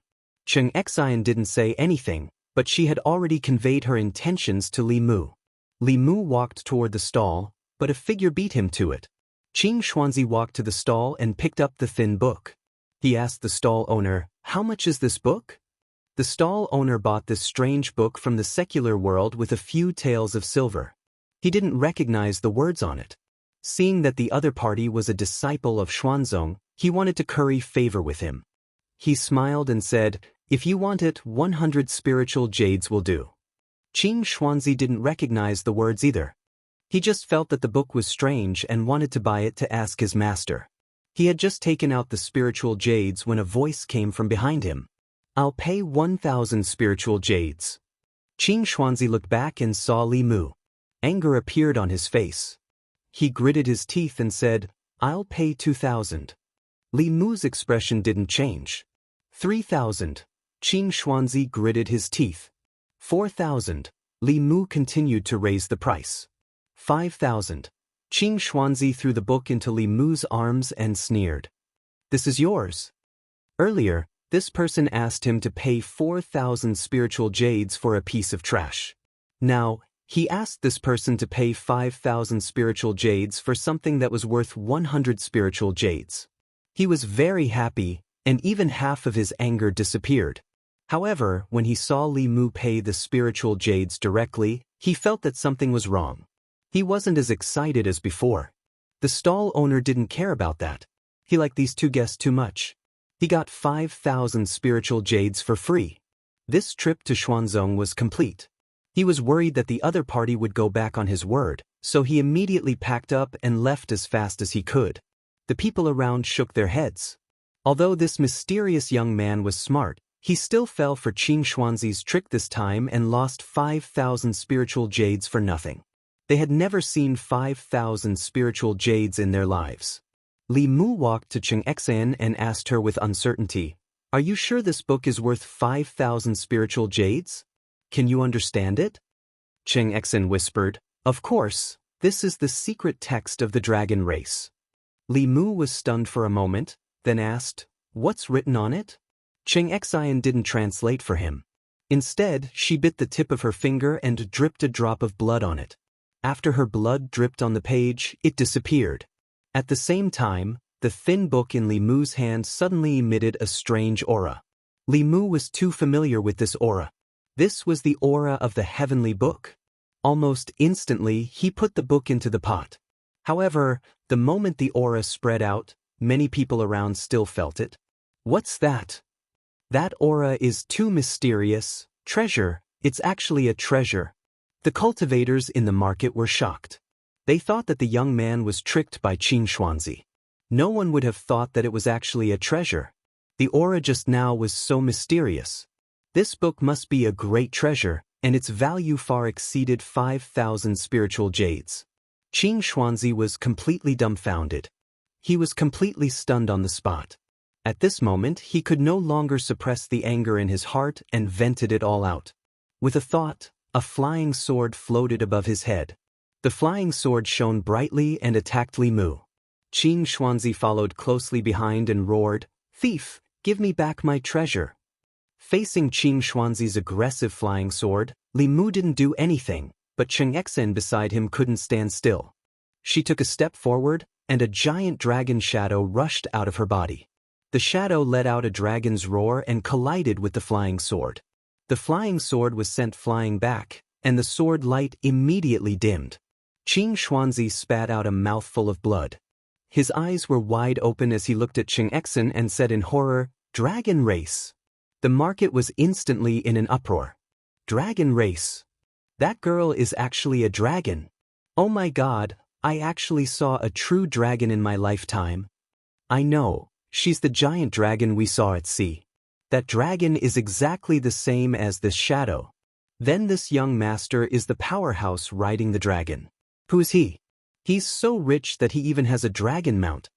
After Qin Xuanzi and Cheng Xian released their auras without restraint, a few figures suddenly flew out from the Immortal mountain hanging upside down in the sky. Their voices were heard before they arrived. Who is so bold to be so presumptuous in my Xuanzong? An old man flew down from above. Someone in the market blurted out, "It's Elder Hua Yangzi. His cultivation is only one step away from Dongxian, far surpassing Qin Xuanzi. This person is in trouble." Amidst the discussion, the old man floated over. However, when he flew to the market and saw Li Mu, his originally tense face immediately became respectful. He cupped his fists and said, "Hua Yangzi greets Uncle Master Li." Seeing Elder Hua Yangzi of Xuanzong respectfully saluting this young man, the crowd was stunned. Uncle Master? This mysterious powerhouse with a true dragon mount was Elder Hua Yangzi's Uncle Master. Wasn't that the same seniority as the sect master of Xuanzong? Qin Xuanzi was even more shocked and frightened. Hua Yangzi was his Uncle Master. Didn't that mean he had to call Hua Yangzi his Uncle Master? Li Mu didn't know many of the elders of Xuanzong.